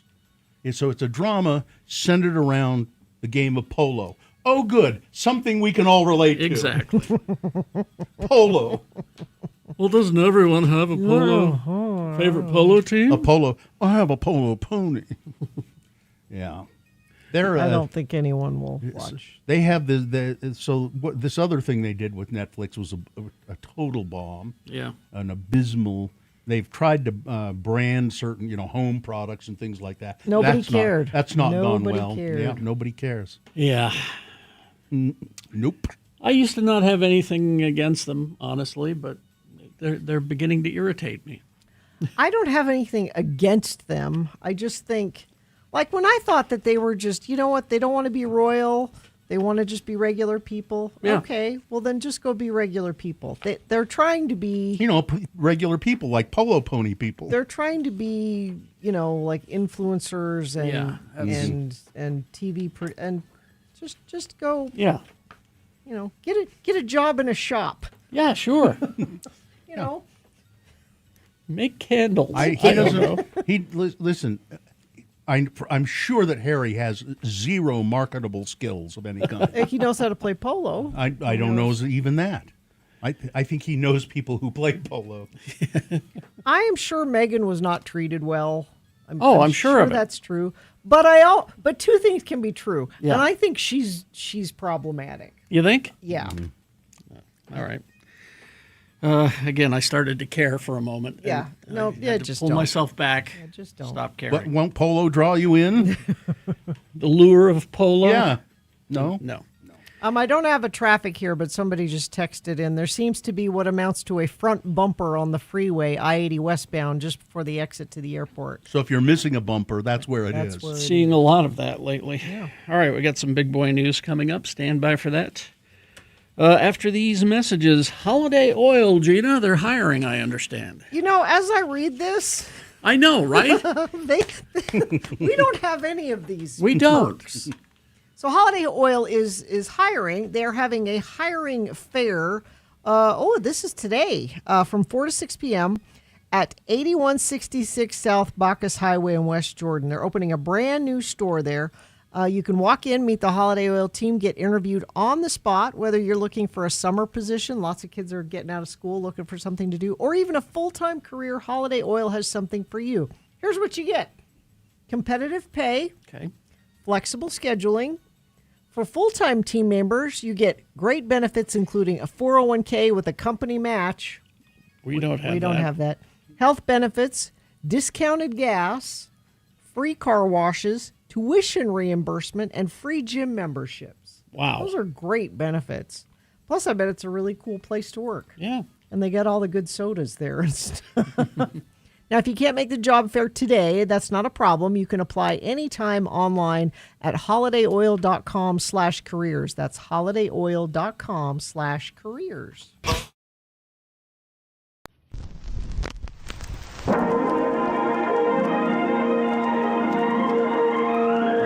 It's often said that people of Utah speak a language all their own. It's a language that's often confusing and even incomprehensible to newcomers here in the Beehive State. So, Radio from Hell presents a handy guide to help everyone understand how the natives speak. It's the Utah word of the day, and today's word is... Well, it's lots of words today. As the following scene plays out, you're going to hear lots of ways of Utah speaking, too many to mention here. Without further ado, I give you the mayor of Mona, Utah, Don Criddle. Hello. I'm the mayor of Mona, Utah, Don Criddle. I'm here with Mona Community Notes. Daddy, I've been working on my Mona Civil War reenactment. Can I read this? Denver, this is important city business. But please, Daddy. Oh, all right then. Let's hear it. My dearest Daddy, I write to you without hope that I may see the morrow. The battle to free Mona from our brutal overlords, the Nephi City Council. The shelling is constant and endless. The Nephites have taken the high ground atop the Texaco outhouses, and their cannon ring out with constant destruction. As we moved on from victory at the Battle of the Chevron Station, our hopes were high as the Nephites appeared to lack sufficient supplies for a long battle. Alas, with a resupply to the Burger King from the Nephites, such hopes were quickly dashed. The enemy continues to dig in a position at the Flying J. The trucker showers running constantly. The enemy soldiers fight clean and refreshed. We have had naught to eat for days but Frito pie with Wolf brand chili from the Chevron. Our supply of stale bread and old deli meat from the Subway dumpster running out 2 days ago. Our only hope is for reinforcements from Salem in the next days, or we shall be overrun and lose our position. Daddy, my love for you and for my beloved town of Mona, Utah, knows no bounds. Should I survive this ordeal, I cannot wait to share the joy of a rope swing and a swim at the Burston Ponds. Though our position is in peril, I and my company of Monanites will give you all and give you our all to the cause. Excuse me, I gotta erase that. Mona City will be free. Please pray for us, Daddy. Your beloved son, Denver Criddle.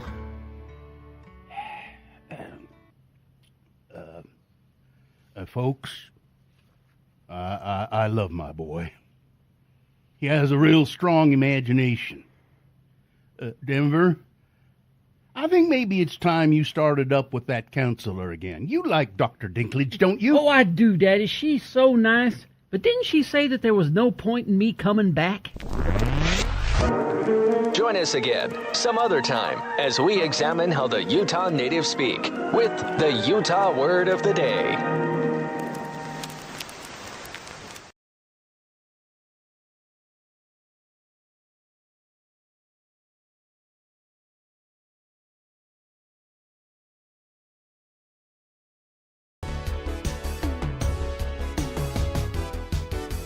Boy News and Opinioendo now, brought to you by Salt Mediation, the modern way to divorce, no court battles, flat fee.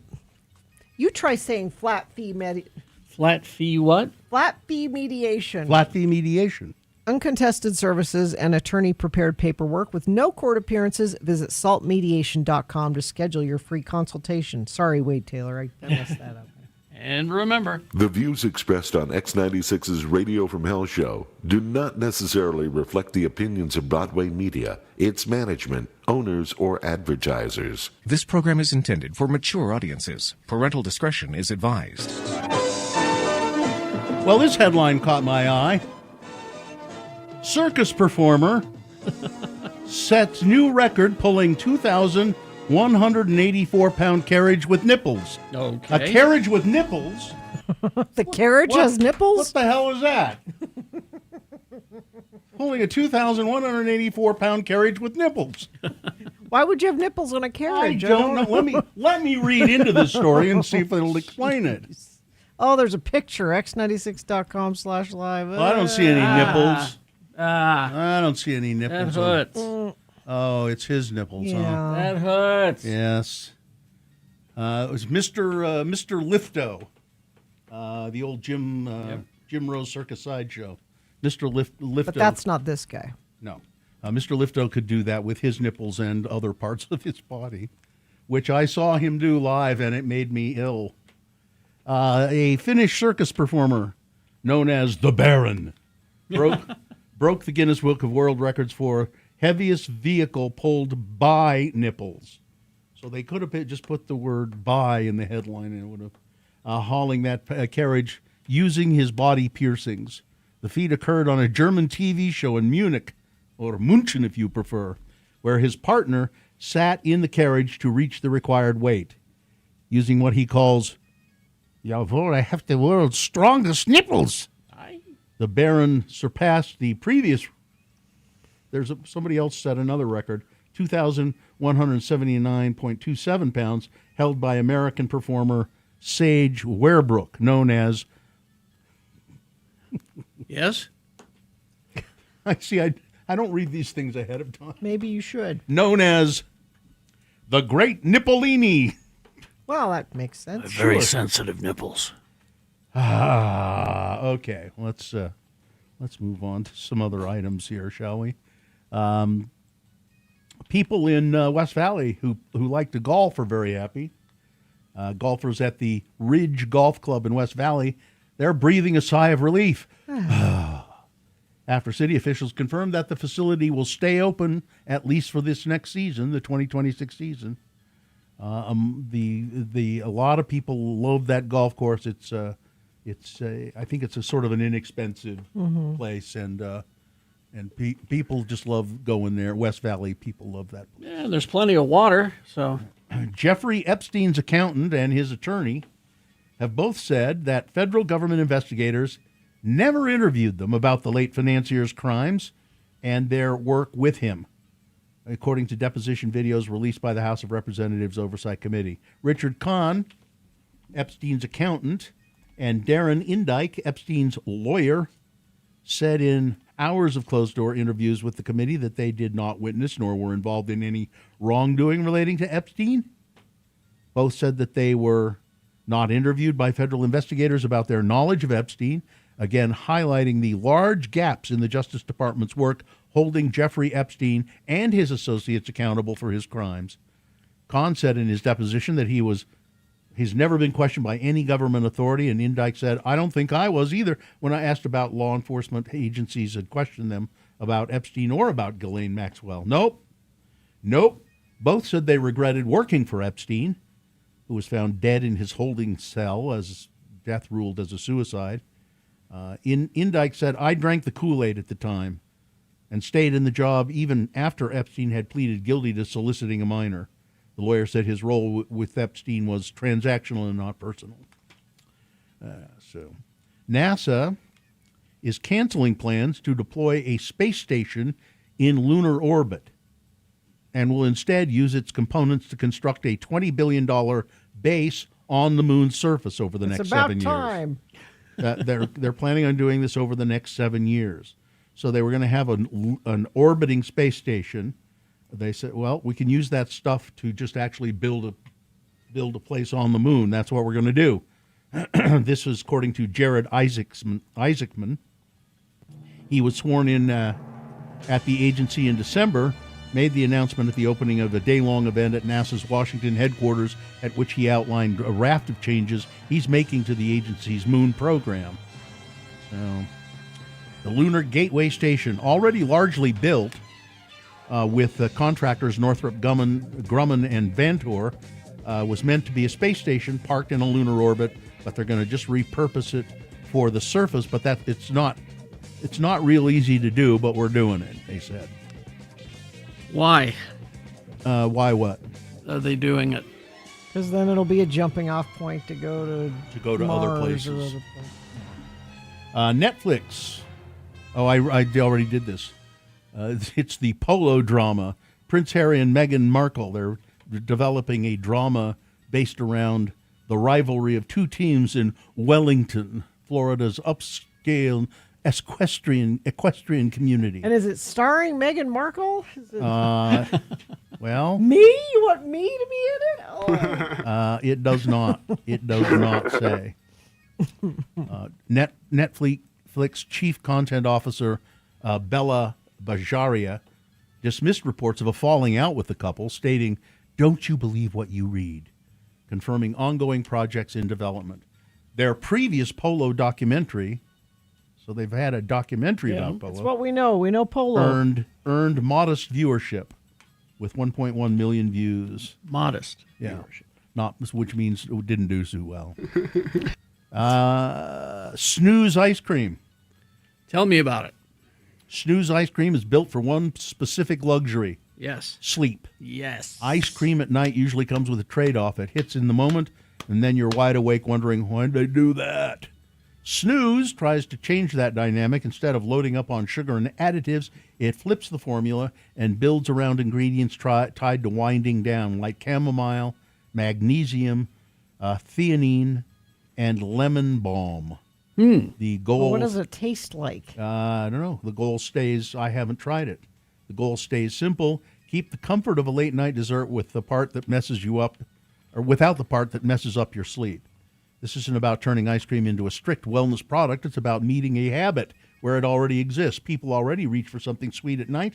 Snooze just reworks that moment so it feels a little more aligned with actually going to sleep. It's just vanilla flavored. I don't know is that I don't know is that ice cream has ever kept me awake. Yeah, I was going to say the thing that they were describing has never happened to me. If anything, it's been, oh, that was good. Wow. So it says here, there's a study that says that kids, toddlers, need only 4 toys to be happy. Okay, which 4? So President Trump was right. Well, this is what I don't get because all I had when I was a kid as a toy, I had a button on a string. That was the only toy I had. A button? Yeah, just a button, and it was on a string, so you could twirl the button. You could. If you did it just right, it would. Oh, I see. Yeah, it would spin. It would spin. Or you could dangle the button. What are the 4 toys? It turns out your toddler doesn't need a mountain of plushies, plastic cars, and magnetic mayhem. I don't know what that is. Little tots need only 4 toys. Let's see. It doesn't say which toys. Just 4. They just don't need a lot of toys. Yeah, that's what they're. Okay. You need 4. Only 4. Oh, they're not. Oh. Yeah. So like a box. It says when kids were let loose in a space with 16 options, it was toy chaos. They ran from item to item, overstimulated like bees in a preschool garden. But dropping that number to 4 toys, something magical happened. The kids slowed down and were more engaged and played longer. I'm telling you, my button on a string was magical. It kept me calm. I didn't have sensory overload, and it was cheap. I'm just glad kids are playing with toys and not everything on a screen. Play with an actual toy. Let's see. Newfound Glory's Chad Gilbert, the guitarist, has successfully had 3 brain tumors removed. Oh. And 2 of them were his. Gilbert revealed the. Now here's something we hope you'll really like. Gilbert revealed the news on Instagram, stating his recovery has been a little bumpy, but he's feeling much better now and getting stronger every day. He first noticed symptoms in February while performing in Nashville, experiencing difficulty controlling his left hand movements and weakness in his left leg that caused stumbling. CT scan revealed the 3 new tumors. Gilbert has battled various health issues over recent years, including metastatic diagnosed in 2021. That sounds bad. Yeah. Let's see. Pheochromocytoma. Pheochromocytoma. Rudy. His radiation oncologist told him that it's not a fatal blow and not the end of your story, just the beginning of a new chapter. All right. That's it. Weather. 61 right now. It'd be good if we just stopped right there, but we won't. We're going to keep going all the way to 84, which could break records today. 51 for an overnight low. Tomorrow, much cooler, 65. That'll feel good. Overnight low, 39. Friday, 68. And then we warm back up to the mid and upper 70s for the latter part of the weekend. All right, thank you. Our concert and community calendar after these. Listen to...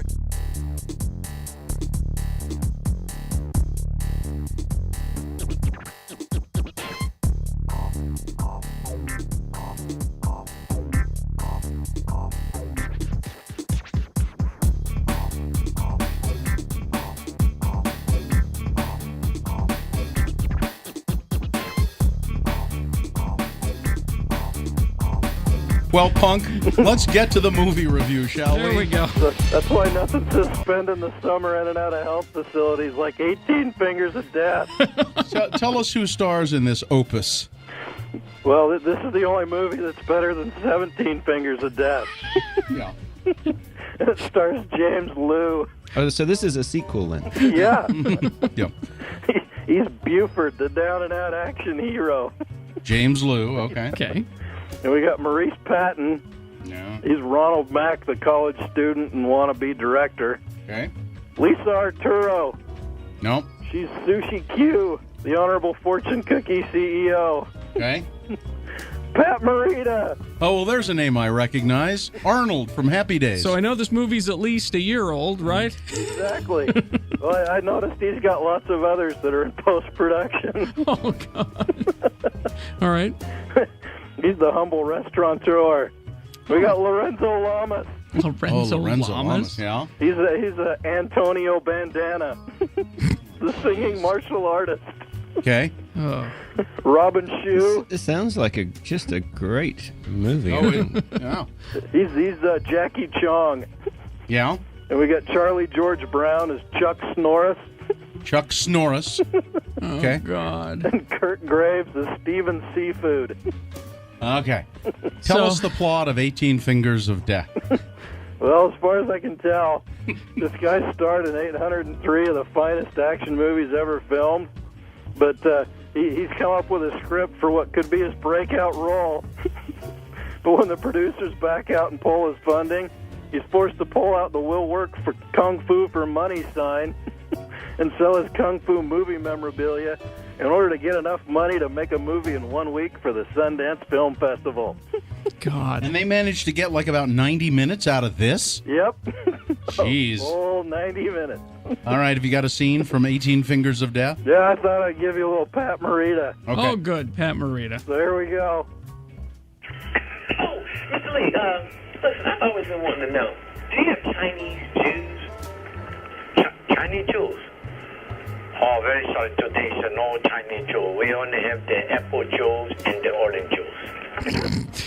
Oh, man. Jeez. This is worse than I even dreamed. Yep. What are you giving this movie, Punk? I'm actually giving it 3.5 Prozac. What? It's the pills talking, Punk. It's the prednisone. I think it's the prednisone. For digging up guano, lining up to fight. You can only fight the good guy one at a time. That's you right. have to circle him. Yeah. Feathered hair, the drunken bastard, Bong Fu the series, a wicker basket beaten, bow tie in the kitchen, cowboy Fu, a fallen in love montage, an attack midget, and yes, learning to speak out of sync. Learning to speak out of sync. All right, and what junk food are you going to have while you watch this movie? I think you need to gather a few Lynn Wilson's meat and cheese burritos with extra cheese and onions. You can mix in the Durkin's French fried onions as you need. A nice meatball hero, some Rainbow Twizzlers, a bunch of Starburst, Reese's Pieces, a bag of Honorable Fortune cookies, and, yes, a nice cold canister of Lost Energy drink. All right, Punk. Wow, sounds lovely. For those of you that are lost. All right. 18 Fingers of Death. The movie that's better than 17 Fingers of Death.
All right, let's get Trent on the phone. It's Trent Falcone from Live Nation. Good morning, sir. How are you? Good morning. How are you? I asked you first. I'm doing outstanding, Bill. I'm doing well as well. Thank you. Everybody's good. Trent, you've got a lot on the list here. Yeah. All right. I'm going to get done with this by Thursday. So here we go. All right. Tomorrow, March 26th, you've got Donovan Frankenreiter at the Depot. That's a 21 plus. At the Union, same evening, you've got Ash Nico. Friday, March 27th, Devil Wears Prada at the Depot. Rule at the Union, Slaughter to Prevail at the Complex. Saturday, March 28th, you've got Machine Girl with Lust, Sick Puppy, and Sextile at the Depot. Great name. See you there, Bill. Yeah. We've got Peso Pluma at the Maverick Center, and the ass whooping of the week. You've got Lamb of God at the Union Event Center. Now I'm interested about this. I'm interested about this this next one. So, Flightless Bird. The Flightless Bird. Yes. Yeah, it's a podcast. It's a podcast. I listened to that podcast. It's. Would you like to go to the show, Bill? Sunday? No, not on a Sunday. No, no, it's church day. Next time. Okay. You got church? Yeah, Is I that got what church. you said? Yeah, I got church. Yeah. Fair enough. All right, that's Sunday night at the Depot. Same night, Kingsbury Hall. You've got Hannah Berner. Monday, March 30th, Umbe at the Union, and Tuesday, March 31st, Sticky Fingers at the Union. On sale Wednesday, 10 a.m. Fade coming back to the Depot. That's May 6th. On sale Friday, 10 a.m. Gary Allen coming to Sandy Amphitheater. That's June 12th. Pepper in the Movement, the Union, August 7th. Sammy Ray and Friends with Melt. That's the Depot, October 16th. Chelsea Handler returning to Kingsbury Hall, November 13th. Kesha coming back to Utah First Credit Union Amphitheater. That's going to be the season opener as of today. That's May 30th. Utah's favorite bands, 311 with Dirty Heads, Ocean Alley, and Rome. That's August 8th at Utah First Credit Union Amphitheater. And then words I never thought I would say, Wu-Tang Clan with Bone Thugs and Harmony coming to Utah First. That's going to be September 29th. Yeah, I can't wait for that. That is something, yeah. If somebody can get all of those guys on stage at the same time, God bless them. Oh, all right, yes. giveaways. We got a lot of tickets, so you can get, here are your choices. You can have 2 tickets to Donovan Frankenreiter. That's the 26th. You can have 2 tickets to Flightless Bird Live. That's the 29th. You can have 2 tickets to see Rule on the 27th. You can have 2 tickets to see Umbe. That's March 30th. Or Utah's favorite band, you can see 311 Dirty Heads August 8th, Utah 1st. And all of those will be in will call. All right, simple. Wow. All you got to do is call 877-602-9696. That's 877-602-9696, and tell it's Dawson in there which one you want. First come, first serve. Flightless Bird, if you're interested, is a podcast. It's a guy named David Ferrier who's from New Zealand. He's a Kiwi, and that's why the podcast is called Flightless Bird. Oh. And he's a flightless bird in America trying to make sense of how Americans live. All right. And he's very charming and a very nice guy. He seems to be a nice guy on the podcast. All right. Thank you, It's Trent. quite entertaining. Yeah, it's All very right, entertaining. guys, thanks. Thank you. See you later, Trent. See ya. There he goes. When I worked for KU Radio, I actually was their media photographer for a while, and I got to take pictures of Wu-Tang Clan when they were at a Twilight Really? concert series. Really? I have some super cool photos from Nice. back then. That's very Also, Lauryn Hill. That was Oh. awesome. Wow. Yeah, it was cool. Excuse me, I was excuse me. cool. Miss Lauren Miss Hill. Lauren Hill. You're not wrong. Yeah. Hi, guys. I have other What things. have you got, Katie? The Bug World's still going on at the Natural History Museum at the Rio Tinto Center. It is the last weekend for the vinyl revival at Mill Creek Commons. It's really making a comeback. Even 3 Days Grace just released one of their older albums on vinyl. Plaza Palooza is starting over at Snowbird. They're doing it 3 nights in a row. So I believe it's Friday, Saturday, Sunday, and then they'll have another one next week. There's all different artists going for those, so go check it out online. Friday, you have Landon Conrath at the Soundwell, and then Yellow Days live at the Complex. Saturday, all over, all different cities, everywhere. Heber, Park City, I think I saw Provo, I know Salt Lake. It is the No Kings protest going on. On Saturday. On Saturday. Okay. I will have a link for that so everybody can go find where their cities are having their own stuff and Do you going know on. where it is in Salt Lake? I did not. I forgot off to the look. top, okay. Not off the top of my head. Okay. I want to assume either Library Square or Capitol. like We'll the Capitol or post- something. we'll post But it. yeah, there's a link for it. I will be later that night on Saturday. I will be at San Holo at Sky, right around the corner. Haven't been there in a long time. Wow. San Holo is a really cool DJ that I really like, and he's doing a rhythm set, which is very good. Dubstep weirdo stuff. Anyways, the Mill Creek Doxy Derby is going on at Mill Creek Commons. That is Bad Brad Wheeler's stuff going on. Yeah. That's Saturday? That is Saturday. I think my my aunt-in-law and uncle-in-law are trying to have their dogs in it. So I might go over there and see that during the day. Very own Bill Frost, Magna Vega, and Willow and Shrink the Giant are playing at the Leatherheads in Draper on Saturday night. The Bunny Hop Breakfast at the Discovery Gateway Children's Museum, because Easter. Oh, tis the season. Tis the season, so bunny stuff. Ugh, those costumes scare me. I'll tell you that. I believe I'm going to say this correctly. We'll see. I believe it's Idola. It's the Eviscerate and Mend tour at Metro Music Hall. I believe it's kind of a Norse folk hard metal thing. I could be getting this wrong, but I saw a promo for it on my Instagram the other day. Also, Hazy Day Crafts Market over at Two Row Brewing, so 21 and over. The Roller Derby Rivalry, the Lily versus Jane at the Beehive Skate is going on. So it's the Beehive Skate Revolution versus the Junction City Roller Derby, and it's Saturday. Yes. Yeah, Saturday night. So there'll be a link for that. You And can just go to saltlakerollerderby.org. yeah. And the Wonder Years live over at the Complex. Plus Sunday, you have the Utah Grizzlies against the Allen Americans over at Maverick Center. And of course, Saturday, you have the Winter Farmers Market at the Leonardo in the mornings. And then Sunday, the Wheeler Farm Farmers Market. All of this, there's links to everything over at x96.com. Go check it out. Go to the No Kings protest. Big deal. And all that fun stuff going on. Okay. Thank you. Thanks, you guys. All right. Talk to you in a bit. Let's take a break, play a song, and crawl towards the exits. All coming up. TracyAviary.org is the website. It's a nice website, but I suggest you just go down there. 589 East, 1300 South. That's the southwest corner of Liberty Park. Beautiful, nice place to find your zen if you're looking for something different to do.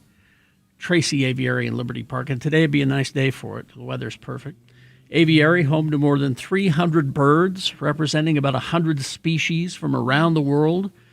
One of the coolest experiences is the daily ambassador bird demonstrations. During these shows, owls and hawks and parrots fly right over your head, close enough that you can feel the breeze from your wings while you learn about their remarkable behaviors, quirky personalities, and incredible adaptations that help them survive in the wild. And it is going to be awfully warm today, so all that shade there will make things very, very nice. Spring is a great time to visit. The birds are highly active, attracting mates, building their nests, caring for the young. The whole aviary is coming alive. So learn more, plan your visit at tracyaviary.org, or just head on down there, 589 East, 1300 South, the southwest corner of Liberty Park. Radio.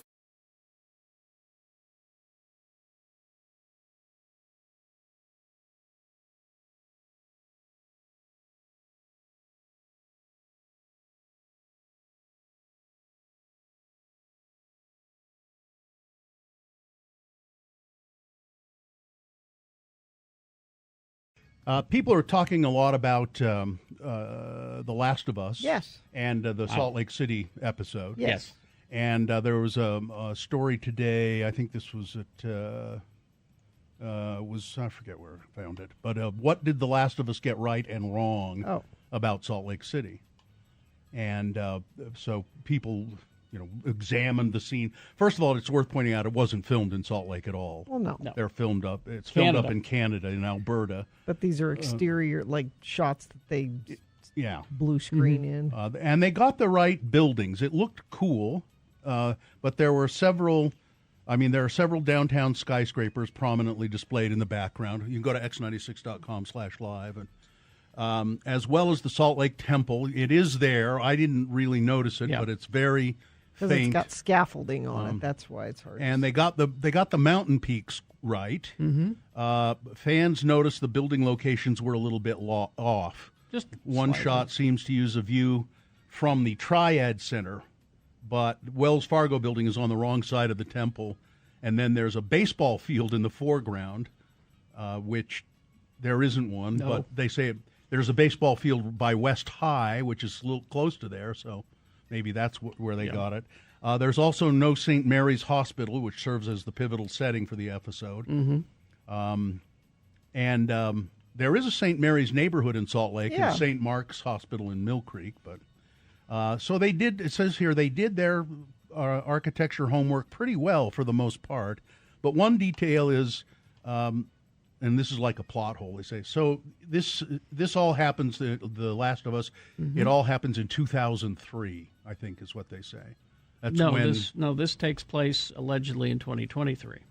Well, here's another detail of the buildings constructed after the world is forever changed. Collider points out that the show's official outbreak day, when a fungus essentially turns humans into zombies, is September 26, 2003. Yes. But this takes place 20 years later. That means most features like the Utah Capitol, the church office building, and the World Trade Center, Utah, would have existed in Salt Lake at this time, but there are several downtown buildings featured in the show that wouldn't have existed at that time. Mm-hmm.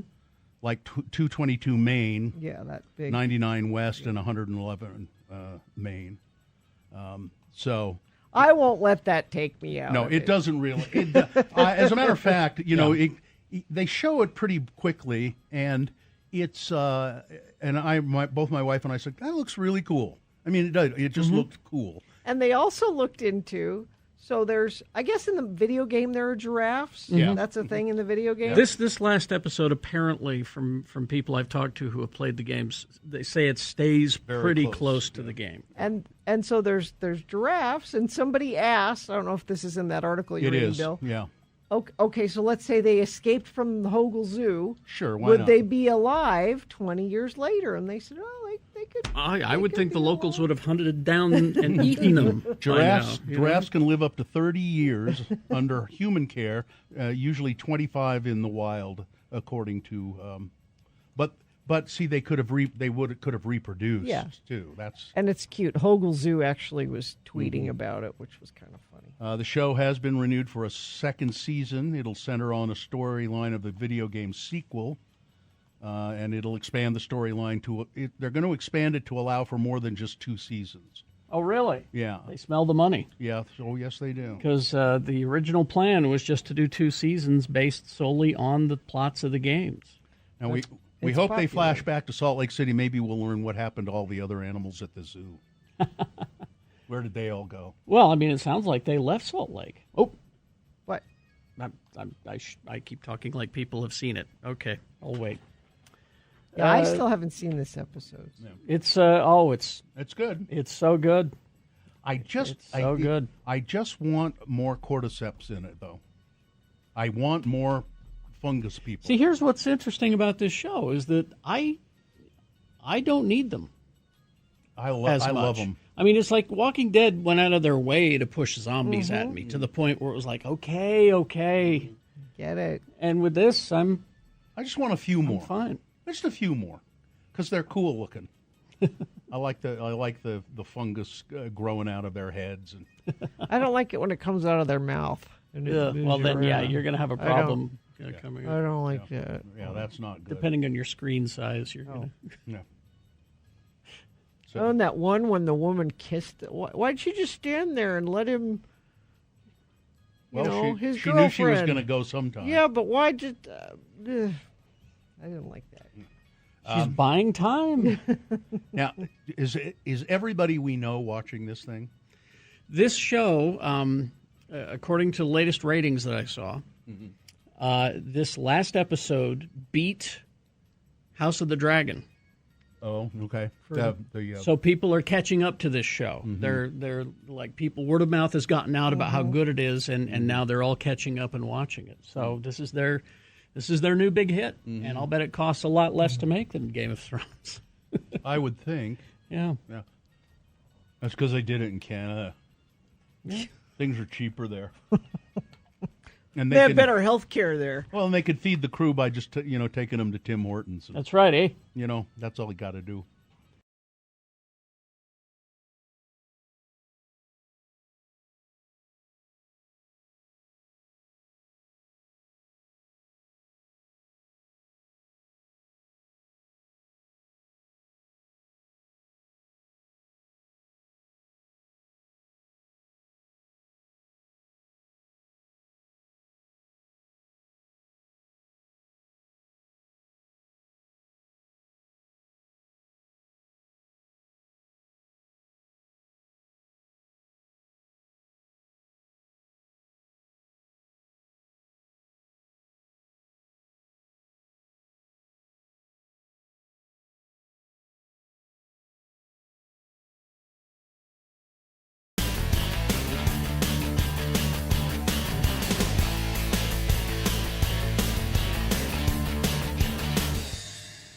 Somebody told me that you had a bagel.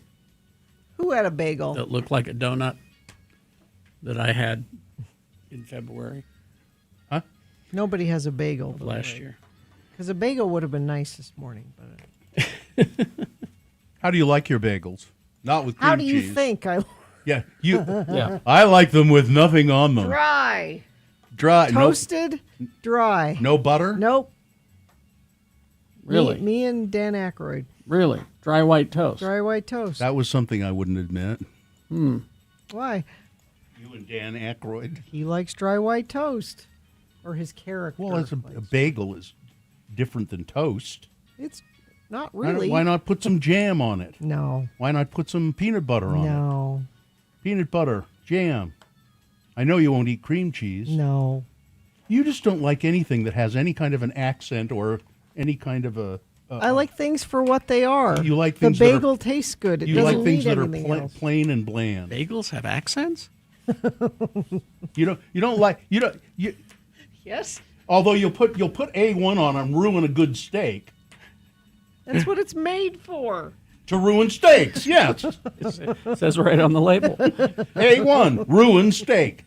Now, you know why there's steak sauce for cuts of meat that are not good. If you have a really good steak, you don't want any of that on it. I use A1 more on hamburgers than I do on steak. Because you fell prey to that advertising when you were a kid. It makes perfect sense. It's chopped steak. It's not chopped ham. And what's better on steak than A1? The guy said. And it was that comedian who died of cancer who did those You ads. have to ruin A1 for me. Gina, I can't. Let me have that condiment. Okay? I can't ruin it for you. Listen, we'll have you over for some steamed hams. Steamed hams. Simpsons. My kid can recite that whole sketch. Steamed hams. All right. We ruin A1 because you ruin everything. What? Who said that? Guy in the chat room. Shut up. Go get him. Don't ruin everything. Let's do the promo and get out of here. Who's that? Who? The guy over there. Yeah, he looks suspicious. Oh, is it because he's smoking? Smoking isn't inherently suspicious. No, it's not the smoking. He's watching The Bachelorette on TV. Radio from Hell, suspicious characters, all of them. Thursday morning here on X96. I don't know what that was. I was going to say, did we find out that The Bachelorette is being broadcast? No, that's why it's suspicious. That's why it's suspicious. Okay. It's not a good one. Good enough. It doesn't. It'll do. It'll do. All right. I think we're good, right? Mm-hmm. Fine job as always, Katie. Live long and prosper, bitches. Don't you know who I am? Let me have my condiment. Nick is next. A 1 hour nonstop music wing ding starts now. 6.